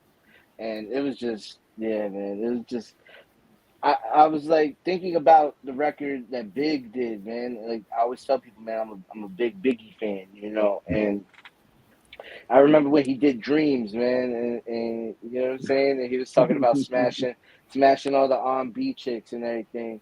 And I've heard people do that. Like I know Necro did Porn Stars. Yeah. I was like, I know. I remember that. Yeah, he did the Porn Stars. Big did R&B. Somebody had did one, but it was something totally different. And then I just never heard one done for wrestling for chicks that wrestle, you know what I'm saying? Or, you know, the divas or the women, you know what I'm saying? And I was just thinking of all those chicks that I thought were dope, that I thought were, you know, some beautiful women, man, and just, you know what I'm saying? Just had fun, man, and just did the Biggie, man. Just did the Biggie Dreams, man. And I was like, this was like, you know, like that record in itself, like I had that idea for a really long time of doing that, and it was just like this. I felt like if there was any project to do it on, I was like, this was the one. You know what I'm saying? This is the one that I saw as the one to do the song about smashing the wrestling chicks, man. It just so happens that, yeah, man, that's a favorite, man. People gravitate towards that one. And I was 100% against it at a certain point because I'm like, yo, this is mad derogatory. All the women gonna fuck us up for that. And to come to find out, we had played this song for a whole bunch of women, and they were like, yeah. I'm like, okay. Yeah. Right. And I think there was one chick that said, nah, I could have been raunchier. It could have been raunchier. I had a chick that was like that told me, she was like, yo, she was like you did your thing, and but she was like, yo, it should have been nastier. See, and just think about this. When you think of the name Akinelli, what's the first song that you normally the women are always singing? Put it in your mouth. Nah, man. Yeah, it's sad that nobody knows Akinelli for anything else. Remember that song he had got called, so much dope music out there before that even dropped. Yeah, my favorite record is you ever heard In the World, the Whole Wide World? Yeah. Yeah, that's the one. That's the Akinelli record. That's my favorite Akinelli record right there. Yeah. Akinelli, man. That's a name you don't hear every day, yo. That's a name you don't hear every day. True, he's doing good for himself down in Miami. Yeah, from what I heard, man, I remember Nori told this funny ass story on Drink Champs about him, Uh-huh. and he said that he was like that he was smashing a chick, and he said that Akinelli was in the room rubbing his nipples. He said he was in the corner just rubbing his nipples. Oh man.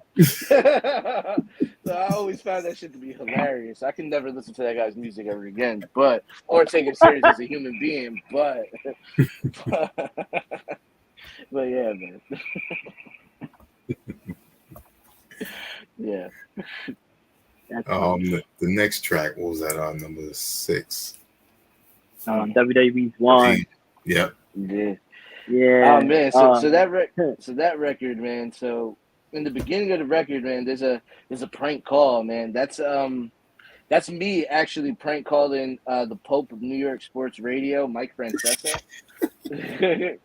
So I had pranked him. I think it was 2016. Me and my nephew, we were so excited for WrestleMania that year, and my nephew is like a Rangers fan. He's a diehard Rangers fan. So he listens to New York Sports Radio, and I'm sure he listens to Mike Francesa and all that. So he knew, he was like, yo, Mike Francesa hates wrestling. So he's like, yo, let's call him. He's like, yo, why don't we call him on this day? He's like, let's call him. And, yo, let's just ask him wrestling questions. Let's bait him into asking wrestling questions. So I called and got through. And it was funny, the night before that I called, the Knicks had got blown out by like 21. So I was like, they were like, so when you called in to Mike Francesa's show, they asked, oh, what do you want to ask Mike? And I was like, yo, you know, the Knicks got blown out by 21. I want to know Mike's thoughts on the Knicks. So, you know, I played like an angry Knicks fan, and they were like, oh, we'll put you on right away. Waited like an hour, and then, yo, as soon as I got on, I was just like, yo, Mike, man, you know, what do you think about the 1 in 21, man? And he just fell for it. He was like, what's 1 in 21? I was like, yo, I'm talking about Brock Lesnar. And I was like, WrestleMania is this weekend. He was like, and he just shitted on me the whole time. He was like, oh. He called me to talk about wrestling, knowing that we don't talk about wrestling at all. Yeah. So, because of that phone call, it went viral, like, on Twitter. Like, people were going nuts on Twitter, like, yo, Mike Francesa is talking about wrestling right now. Sports Illustrated wrote about it. Like, NewJersey.com wrote about it. All these wrestling bloggers were having conversations about it, playing it on their show. What's that guy? Sam Smith, I think is his name. That's a singer. Yeah. But the dude that does I think his name is Sam something. I don't know. I want to say Smith, but I doubt it's Smith. But he does a big radio wrestling podcast, and they talked about it. Like, yo, it was all over that, you know, because of us calling in and talking about it. Because then later on in the show, my nephew calls to talk to him about like Macho Man. And Macho Man had just like passed away like recently around that time.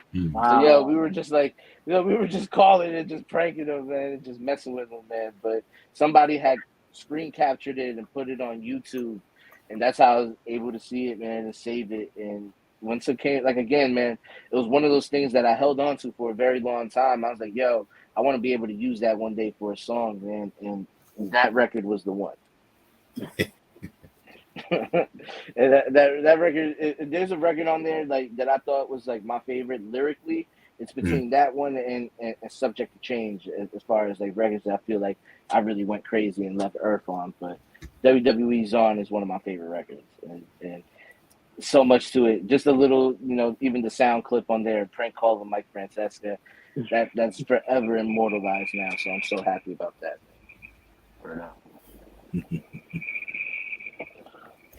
And then the next track, Snow Beach. We're getting into diamond territory. Yeah, man. Let's see. Well, so funny thing is, I think like a couple of those beats actually came from beat tapes, because this man was hogging me for like beats this entire time, and I'm like, yo, bro, you gotta like hold on, like give me a second. I know, but like damn. And then I had sent him a shine box to shut him the fuck up because he was like constantly asking me for beats at one point, and I'm like, yo, take this, and he was like, this is the greatest beat I've ever heard in my life. I'm like, bro, what do you mean? Like, and then Action does this thing where he records in his laundry room. We call it Laundry Room Lords. Well, he calls it Laundry Room Lords. I just stole the fucking title from him. And he recorded it, and he recorded it so good and ended at the piano part that I'm like, yo, we got to just start working on this next record. Fuck it, whatever. And it's funny because people will not understand how much of a second coming this record is based on the way he raps. Like it's almost like we really picked up where we left off, literally. Like we really never kind of just transitioned to a new record. It's just, this is our continuation. And just start off with Shine Box. I call it Shine Box, but it's called fuck, I almost forgot what it was called. What is it called again? Snow Beach. Snow Beach, right. Oh my god, I'm sorry. I be mixing my beat titles sometimes. When we finally recorded Snow Beach, I think at the time that he recorded it, we actually changed the way it was recorded from the initial take. Oh, okay. So yeah, because he didn't. It was certain that the second verse of that, or the second part of the verse, was actually not even the way it was supposed to be. It was like in a whole different location. And I'm like, wait, hold on. You're confusing me now. And then I heard it back a couple times. I'm like, oh, I see what you did there. Okay, so you really landed on the piano. Like, if you notice in the song, he really stops at the piano. So it's like, yeah, it's a beautiful record. He flew off earth with that thing and fucking really made it known that we're an actual duo that's not to be messed with, really. Like, yeah. That record, it was just like the fact that it was like a polo reference, you know what I'm saying? I'm a big polo guy, you know what I'm saying? I like to rock polo. You know, when I produce, it's action figure. When I rap, it's act low. You know what I'm saying? So just that beat, I don't know. It just made me feel like I was in a snow beach, man. It just made me feel like I was in something luxurious, man. And I just had to just talk my shit on it, man. Those Diamond records are, definitely some of my favorite stuff. Some of my best work, I feel like. Yeah, man. Wow, what a good record. The next track was Loser Leaves Town. Ooh, yeah. Funny enough, that came from Operation Weapon X. The second, the first actual beat, which is Striker, is exactly what Loser Leaves Town is. And I sent it to him, and I said, "Yo, I could take off the skit," and he's like, "Nah, leave the skit on. It just leave the skit, bro." And I'm like, "You sure? Like, it's not. It has nothing to do with wrestling, bro. It's Wulverine talking about, you know, they made me the machine, and you know, but hey." He did what he had to do. I ain't complaining. Like, you know, he really Action. I think this is the most I've seen Action talk his shit in a record. Like, this whole EP, he's really talking his shit, but in the most respectful way possible. Because, like, you know what I mean? Like, he really went off, man. He really went off, and I'm glad that I gave him this record because I don't think anybody else could have done this record justice other than him. So. Yeah. Go ahead, Action. Yeah. I was getting a lot off my chest on that record. I just felt like, I don't know, man. We were at the time, we were doing a lot of shows. And I just seen a lot of like fuckery and stupidity and certain things that people be doing at these shows, and I'm like, yo, what the hell is going on? Like, yo, people just doing outlandish shit. So that record, man, I was just like, I heard it, and to me, I just thought it was so hard. It was just the way it just came in, and the intro. It sounds so like I don't know. Like, I feel like that record, you're supposed to talk about like pain on it, but I was just putting in pain. I was dishing out pain instead of rapping about pain. You know what I'm saying? So that record, man. Losing Leaves Sound, man. Such a fun. Those records, man. Like, I had a lot of fun making them, and what happened was a lot of them got created in my basement because Astra at the time, we were in between studios. We were in between studios, man, and just waiting for us to find a permanent home, man. And it took a bit of some time.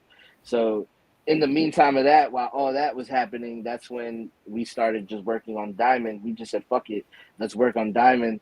And then whenever the studio comes back and whenever the studio's up and running again, yo, we'll just run and we'll go lace that and, you know, just go off with that, man.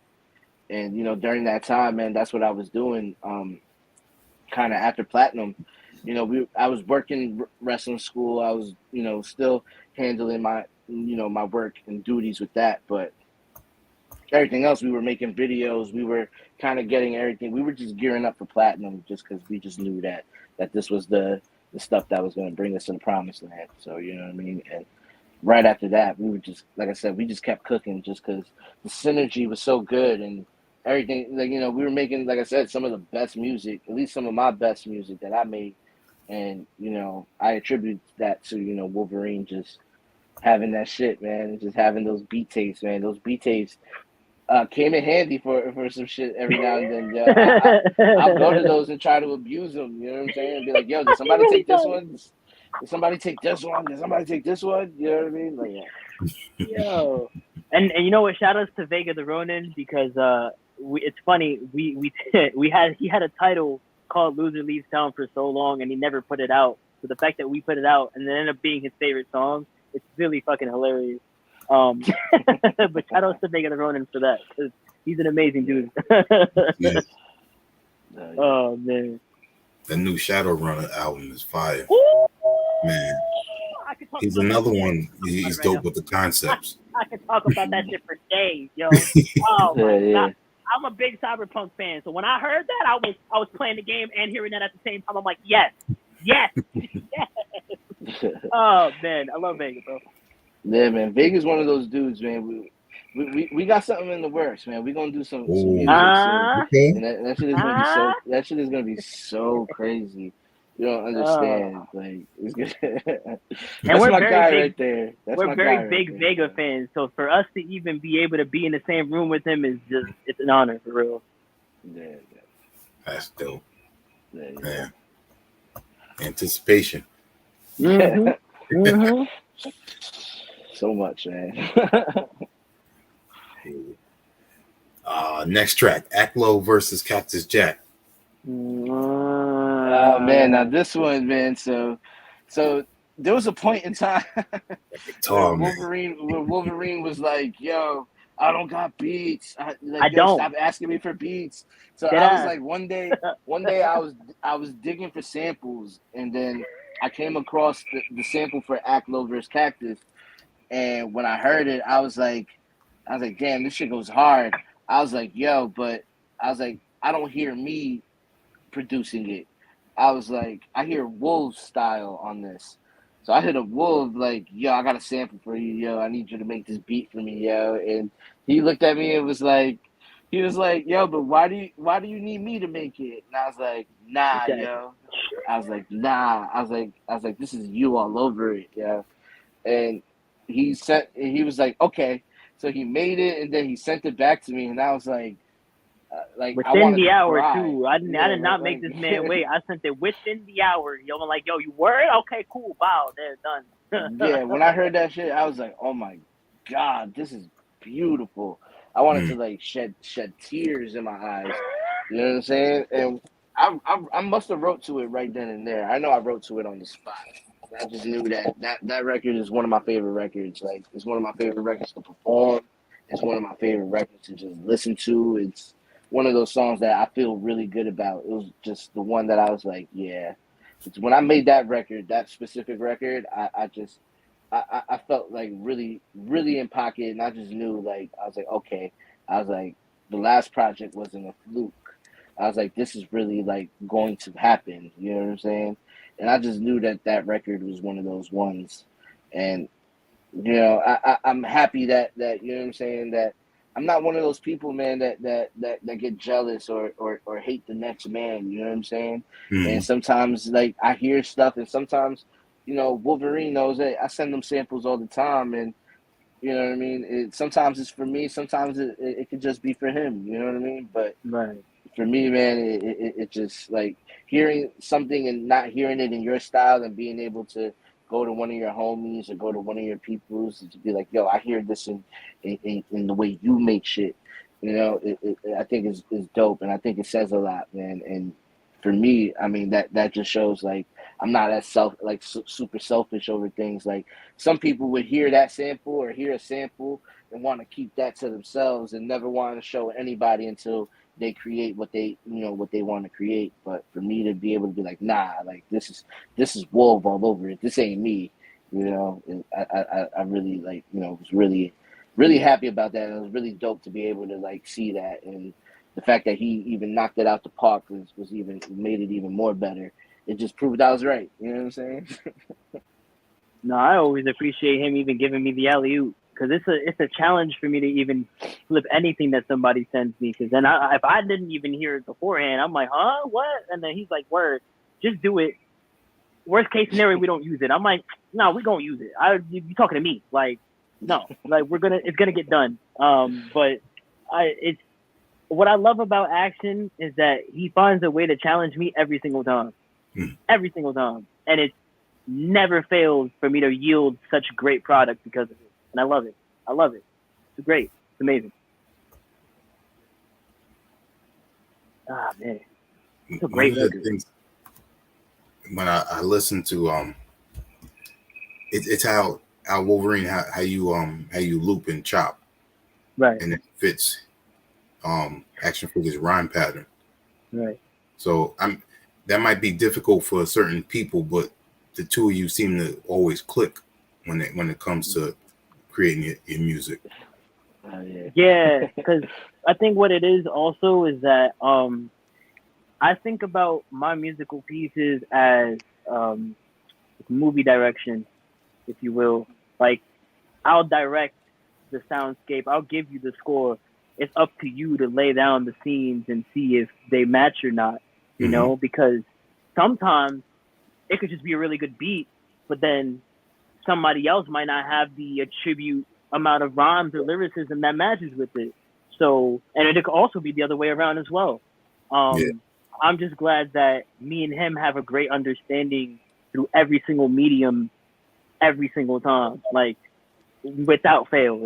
If you were to tell me that in my past life I might have been related to him, maybe, maybe, because we work very fucking well. So it's like, you know, man. Yeah.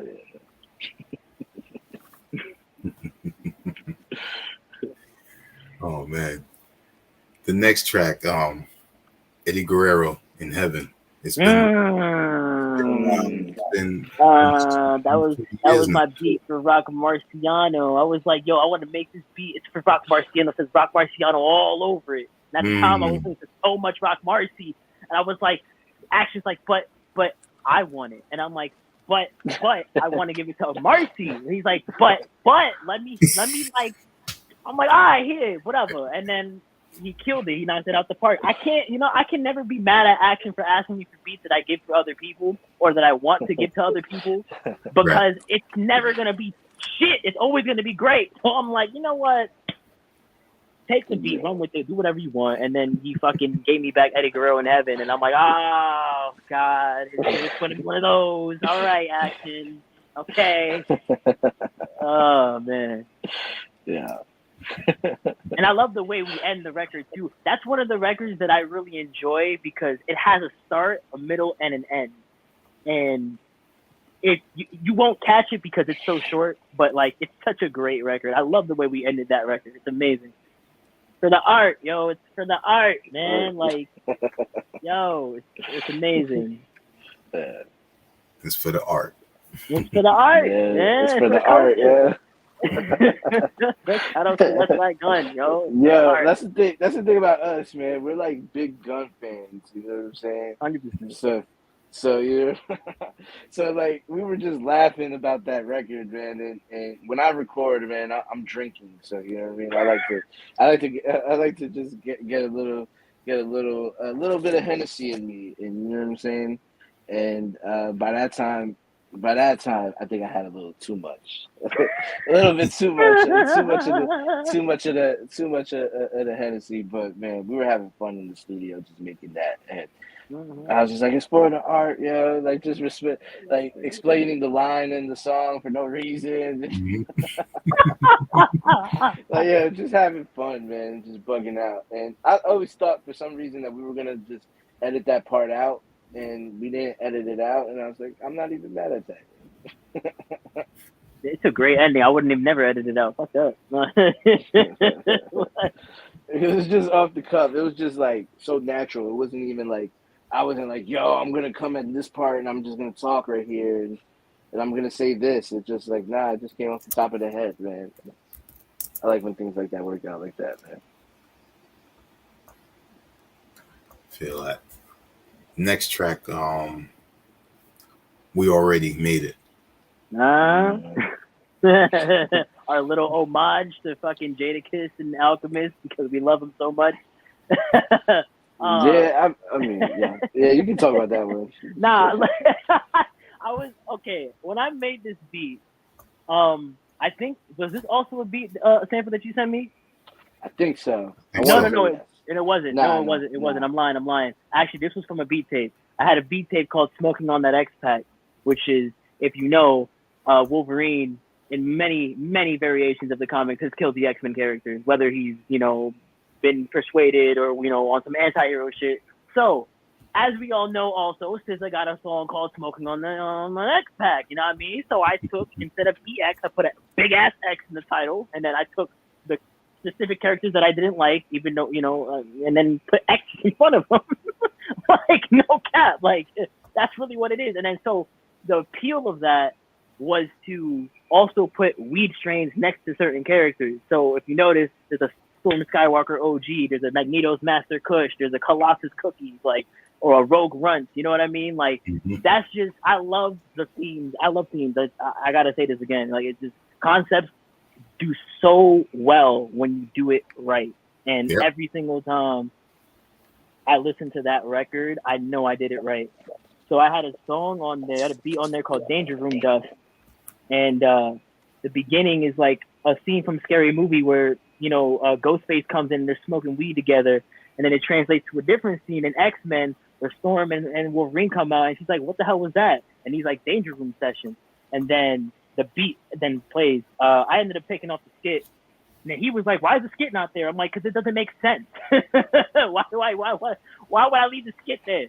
But I then realized after hearing the beat so many times that it's very, very close to We Gon' Make It in terms of the actual sample and how it hits. Mm-hmm. So I told him, yo, we got to do an homage to We Gon' Make It. It just makes sense. And then that's where that the chorus comes from. That's where the Jada and P line comes from. Like, he understood the assignment. That was the only time I ever asked him to do anything was for that song. Other than that, like, he took the reins for that song and killed it. And had one of my favorite lines, which was after seeing what he'll do it for, he sounded like Rikishi. I did it for The Rock. That shit was hilarious. I'm like, when I heard that in the studio and he stopped, I said, what the fuck did you just say? I'm like, oh my God. I love him. This guy has amazing fucking lines, bro. Yeah. Oh, man. But nah, so originally, man, we planned on, when I first recorded it, I was like, word, I'm just going to do this little part, the We Gon' Make It part. We actually we were thinking of getting someone to scratch the We Gon' Make It part. That's like true. Getting someone to like do scratches on the record. And it just didn't, fortunately, it just didn't happen, man. Once the deal came from Razor Wave, we kind of, I guess, put the battery pack on that record, so to speak. You know what I'm saying? As far as the mixing and mastering and everything. So, I mean, we didn't get the time to do it, but leaving the hook on there and still being able to pay homage to that record, like, We Gon' Make It is one of my favorite Jadakiss and Styles P records. It's also one of my favorite Alchemist beats. You know what I'm saying? So when he said, "Yo, let's pay tribute to We Gon' Make It," you know what I'm saying? That's why we called it We Already Made It. But you know what I'm saying? Again, that's one of those records where we just, you know what I'm saying? When we made that record, nobody really, people knew who we were, but people weren't aware of us yet. We were still bubbling, you know what I'm saying? Like, we knew, you know what I mean? And you know, all our peoples around us knew, you know what I'm saying, what we had and everything, but just, you know, the general public and just people on the scene, they didn't understand what was happening and what was coming next. And, you know, that record is one of those records where we really manifested, you know, just the things that are going on now, you know what I'm saying? Like, we haven't made it, but we feel like we made it, you know what I'm saying? We feel Yeah. like, you know what I'm saying? And all these things, we're working towards that, you know what I'm saying? And all these things are, you know, slowly but surely happening, you know what I'm saying? So, you know, I think that record just came at the right time, man. And it's one of my favorites off the project as well. You know? It's funny. I remember when we were shooting Shoot Interview, and he showed me like the first verse. I had to play the beat on my phone, and I'm like, "Motherfucker, you cooking? What are we doing? Like, why are we doing a video? Let's go to the studio. What are we doing? Like, man, the video can wait. It's raining. We can go right now." Yeah. Like, I remember. Yeah. yeah. I was like, yo, I was like, I don't know if I like this, and I just spit them I spit everything. I think I did the rock The first shit 16, too. right? Yeah. I did like the first eight or so bars to it. Yeah. They were like, nah, keep going. So I was like, oh, okay, bet. It was one of those times where I was like, damn, am I really cooking this or am I just am I into, you know what I'm saying, or am I not? And I was like, damn. And it was the one time that I was like, yo, let me spit this for the guys and see what they think, man. And I What spit it else? Yeah, it was like, what else? What else? Shout out to my guy Warren, man. That's our engineer. Yeah. Anytime we write in or anything and we spit something for him, he's like, what else? What else? So anytime, yeah, man. So that's when it was like when I. It's ill. This track that we talking about, what I like is you gave it a real cinematic feel, and right. It when you hear it, it makes you want to reminisce. It makes you want to think about hardship, the trials and tribulations, and your success. You know, Absolutely. coming up, and y'all knocked it out the way y'all put that together. Appreciate that, man. Appreciate that for real. The next track was Sweet and Low. Sweet and Low was one of those. So that was one of those records that I gave the sample to Wolf, and when I gave him the sample, he was like, "Yo, I don't hear it in a traditional, 4-bar count." Exactly. So he did it in a 3-bar count. No, I did it in a 6/8. Completely. There you go, 6/8. Yeah, 6/8. So he did it in a 6/8, and I was just like, okay.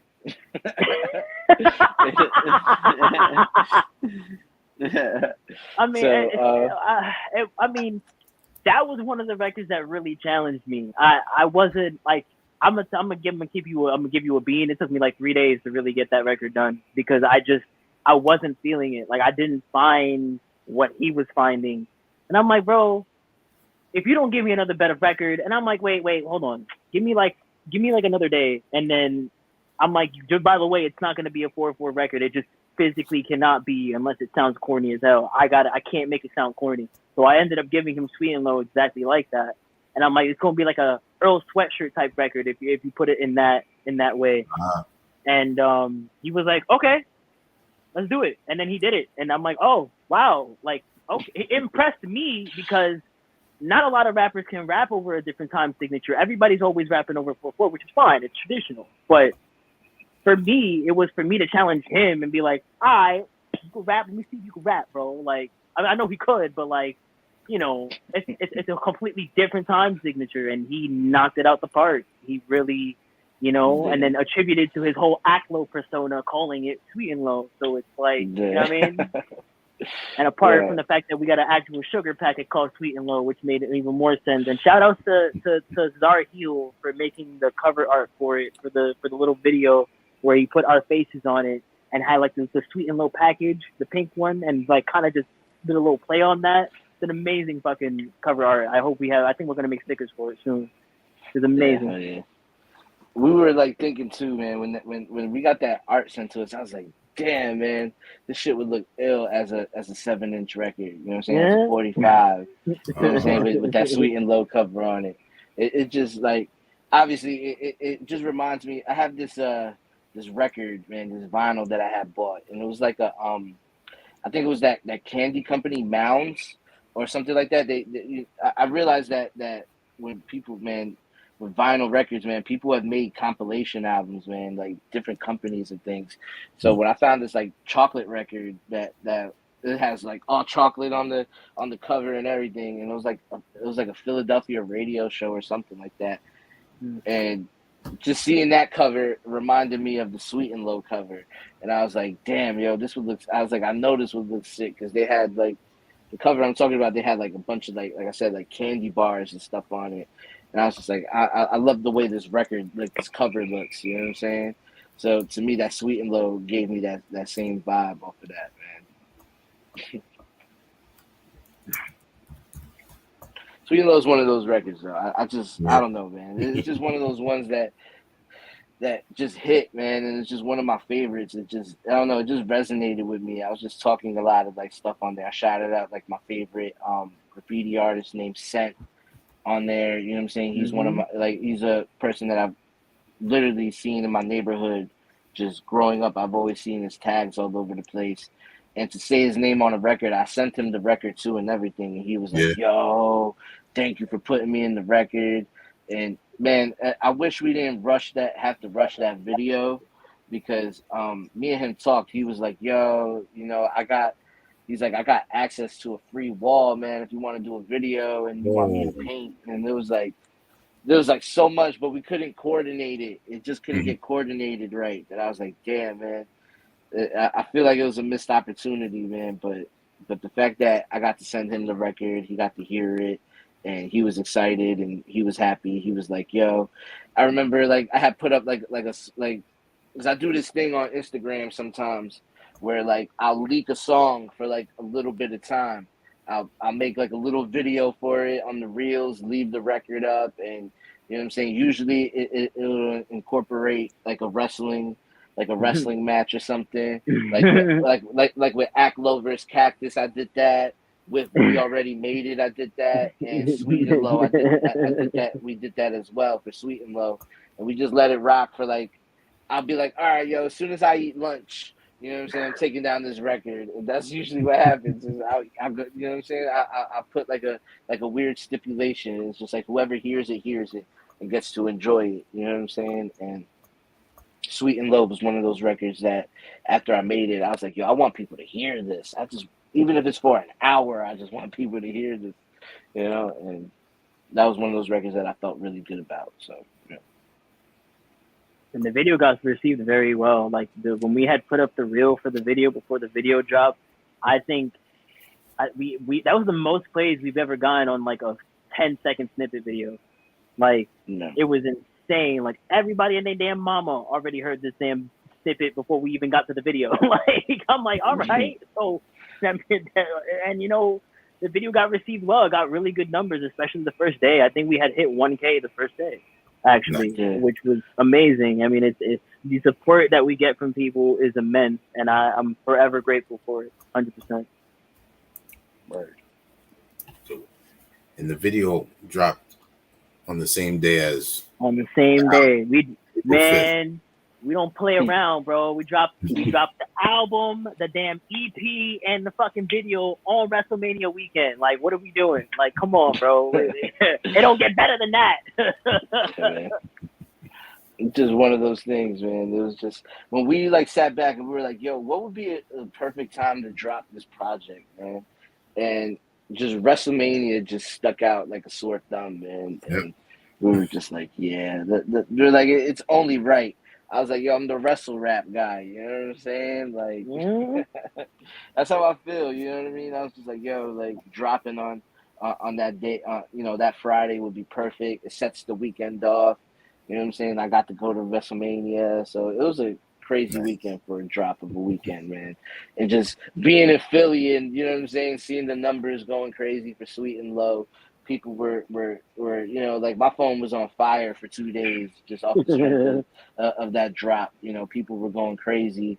People were showing love to buying the CD. People were watching the video. You know what I'm saying? Like that's what I like to do on drop days. You know what I'm saying? I like to make an event out of it.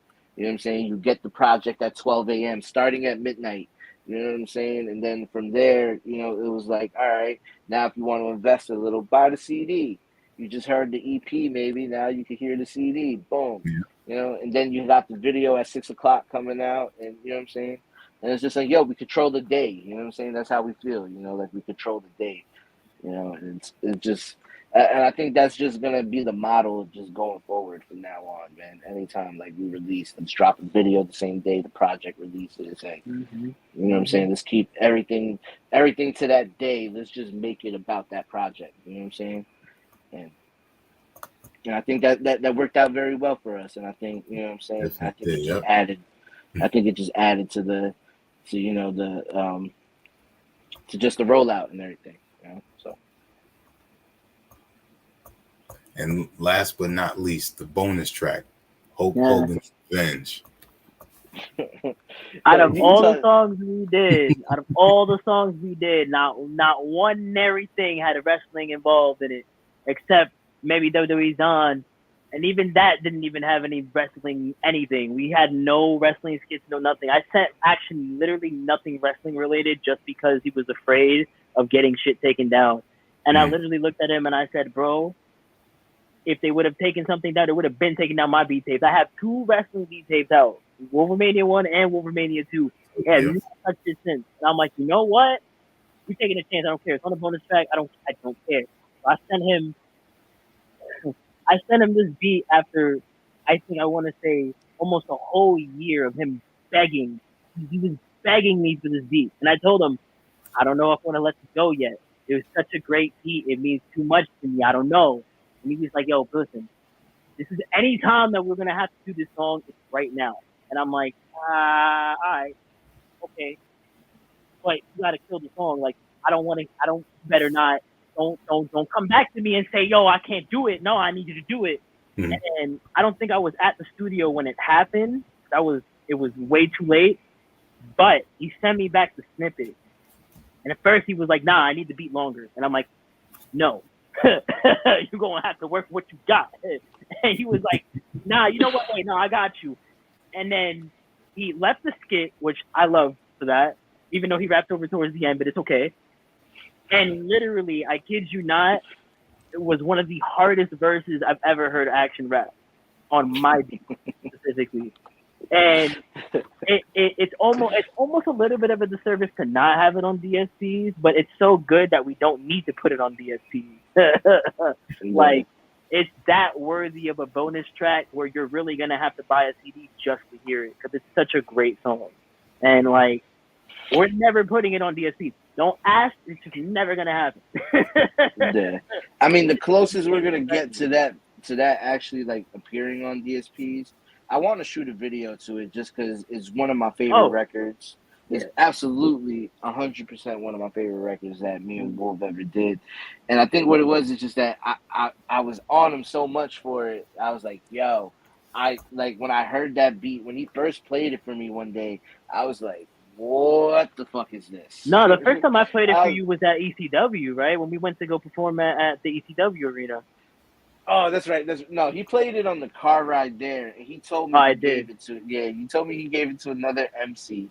That person will not be named, but you know what I'm saying. And it sat around in limbo for a pretty long time, and I was like, yeah. One time it came. We had a conversation about it. It came up in conversation, and I was like, if you give me that beat, I will probably write the best song on that beat.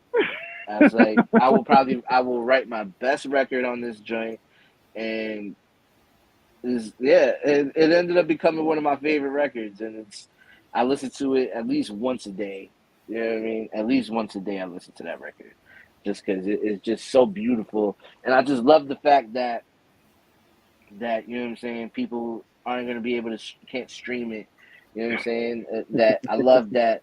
I love that it's strictly on the CD and you have to buy it in order to hear the record, you know. Exclusivity, collector's edition. Yeah, I just love the idea of that. You know what I'm saying? There's just certain things I feel like that part of music and just the game in general is just missing.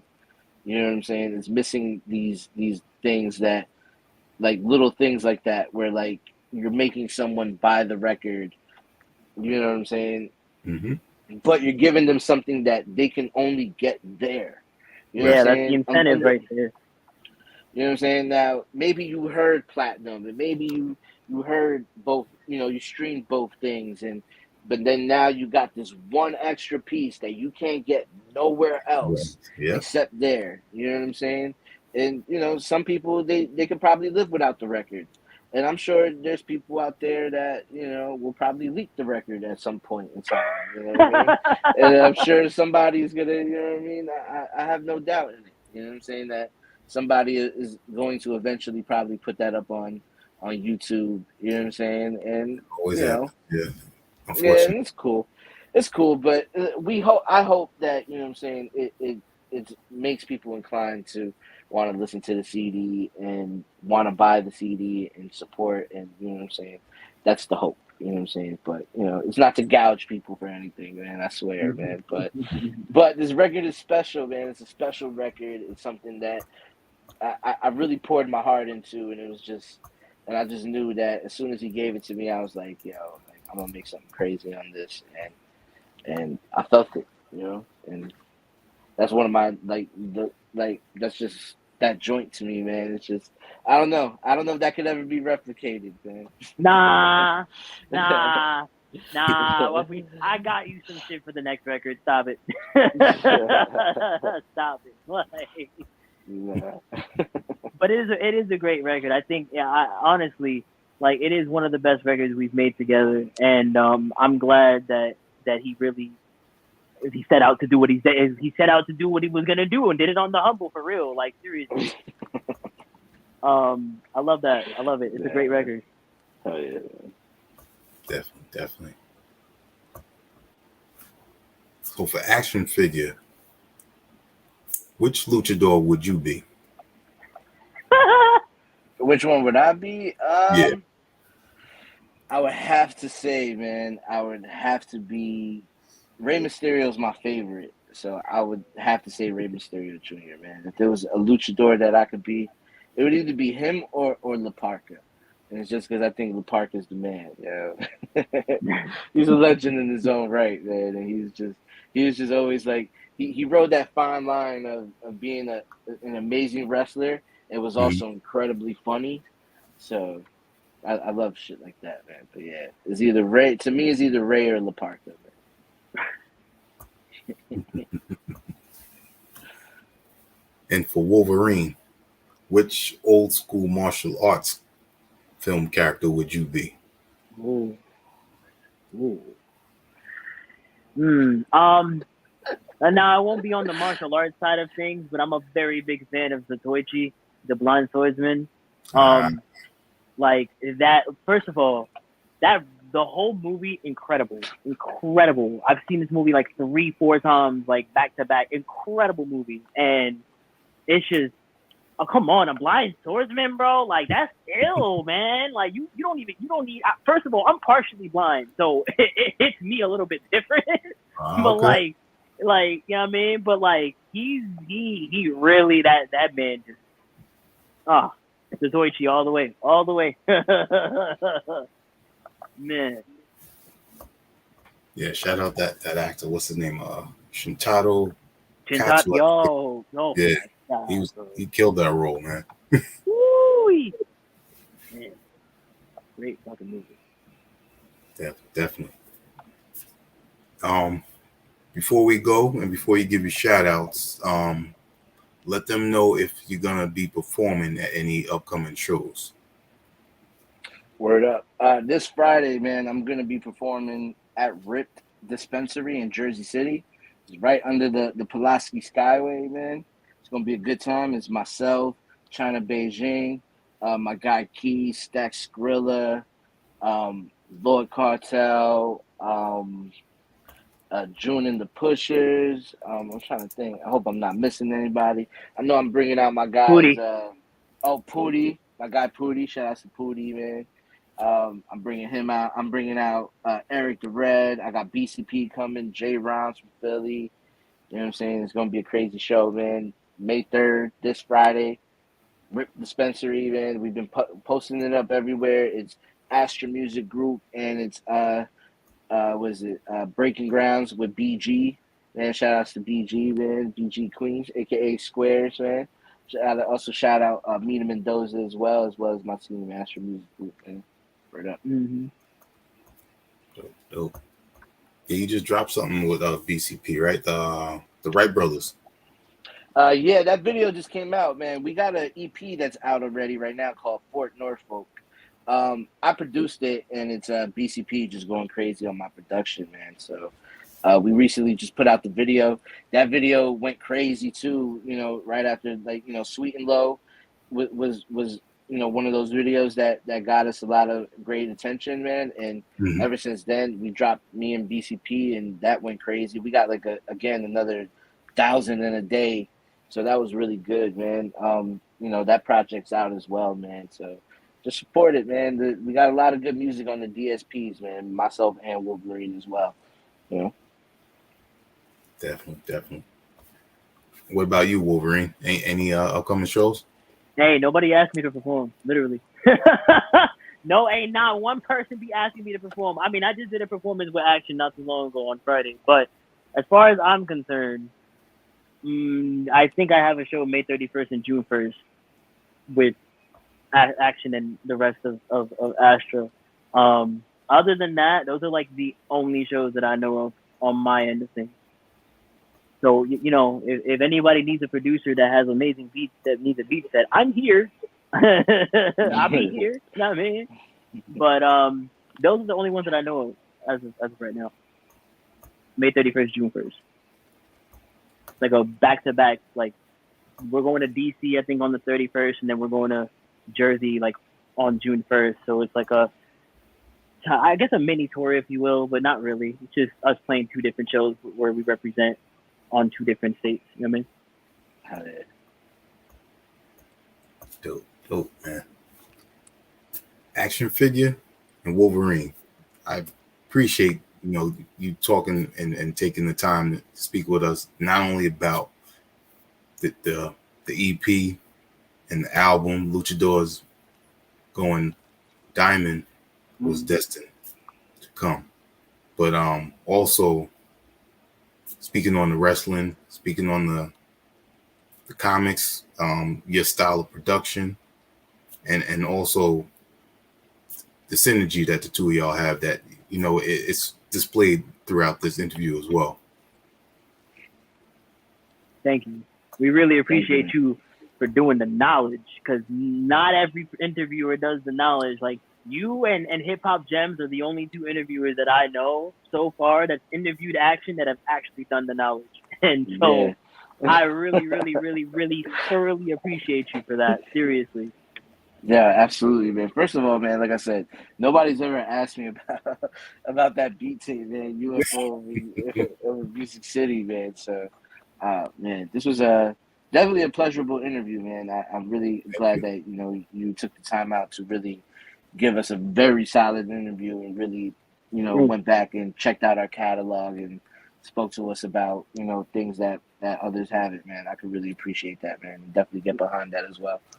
Appreciate that. And I mean, I think this, the music is always going to be there. It's also important to allow another platform for the artists, producers, DJs to also speak on what you're out there creating and let people know, where you coming from. There might be something in this interview that might spark them to possibly go on with the music or possibly, increase hone their skills a little bit better. But you never know who's going to be watching. So I try my best to bring the best out of it. Yeah, hell yeah. Appreciate that, man. Let me ask Action. Do we talk about the next record? Did we at least mention the title or no? Why not, man? Go ahead. Why not? Let's go. So to keep on with the theme of luchadors, because at this point we're about to have a luchador series, but it's not going to be there's no materialistic thing behind it. There's no titanium or adamantium, although that would have been fire. But no, our next record is called Only Built for Luchadors. We're big Wu-Tang fans, so it only really makes sense to do an homage to I think one of our favorite records, but also to Wu-Tang. So, you know what I mean? Only built for luchadors. I'm not telling you the release date, but it's sooner than y'all think. So, I mean, yeah. There it is. You heard it. That's dope. Oh, man. Speaking now on a high note, let everyone know where they can reach out, and also where they can support and give you shout outs. Hell yeah, man. So you can find me on Instagram and Twitter at actionfigure973. I'm also on Bandcamp as well, and that's how you can find the music. Yeah, man. Check out the YouTube as well, man. We got videos out there. All actionfigure973. Yeah, man. Shout out And to just Parker. got more. And just shout out to Parker, man. And just stay Man, tuned, man. We Parker. got more on the way, man. Just more on the way. This coming Friday, I got a project coming as well. So definitely stay tuned, man. Just more music, man. Just more and more music. Right up. You can find me on all the Bugle sites at Wulverine001 because I am only one Wulverine. And everything else, all DSPs and Bandcamp at Wulverine as well. I used to have a SoundCloud, not anymore because, you know, now I put everything on DSPs. But some of my beat tapes are on SoundCloud, so if you don't want to pay for Bandcamp for some very odd reason, it's there too. And yeah, you know, like just find me, Wulverine with a U, not a O, a U, and we're good. You know what I mean? I'm good. Dope. Actually, there was one thing I did want to ask the two of you. Go ahead. Your opinion on the latest X-Men 97 series.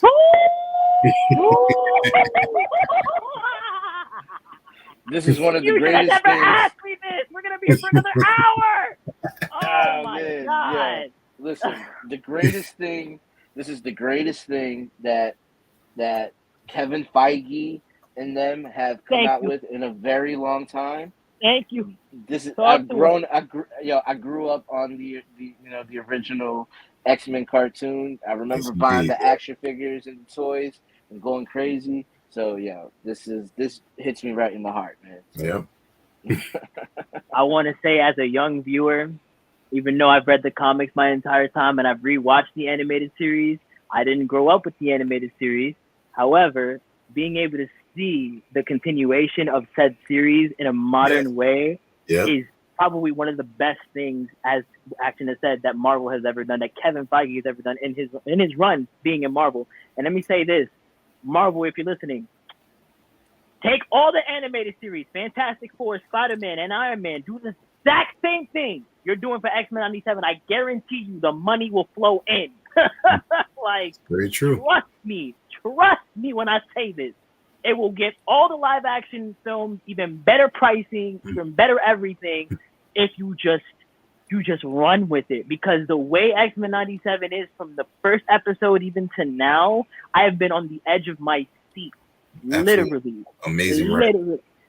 The damn show is so good that my girl, I call her Miss Gray for X-Men purposes, she went back and started watching X-Men, the animated series, because of it. So I'm like, all right, you know what I mean? That you know we doing something. If someone going back to the source. So yeah, man, wonderful. I'm ecstatic.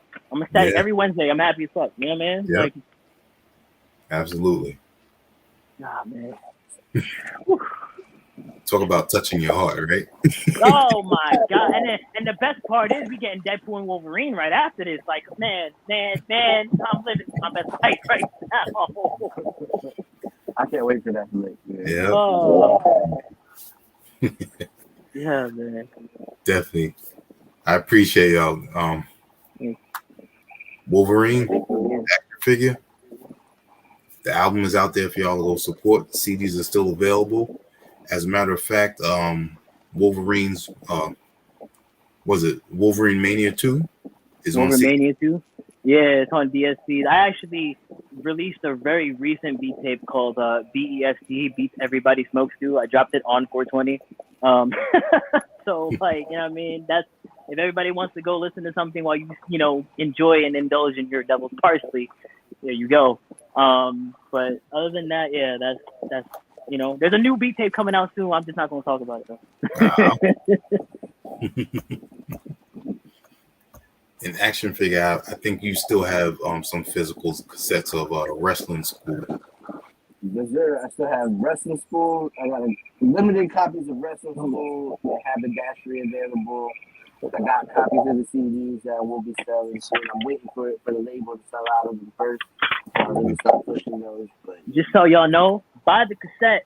Buy it, because if I There you have go. one, you should have one too. I bought these shit. Okay?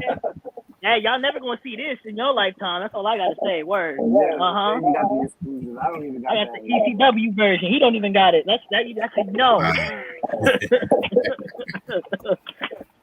Oh Yes. man. Definitely go hit up Action Figure and Wolverine's Bandcamp and support. Thank you, man. Thank you. On behalf of our HHDG Media crew, we're gonna say peace. Peace. Have a good night.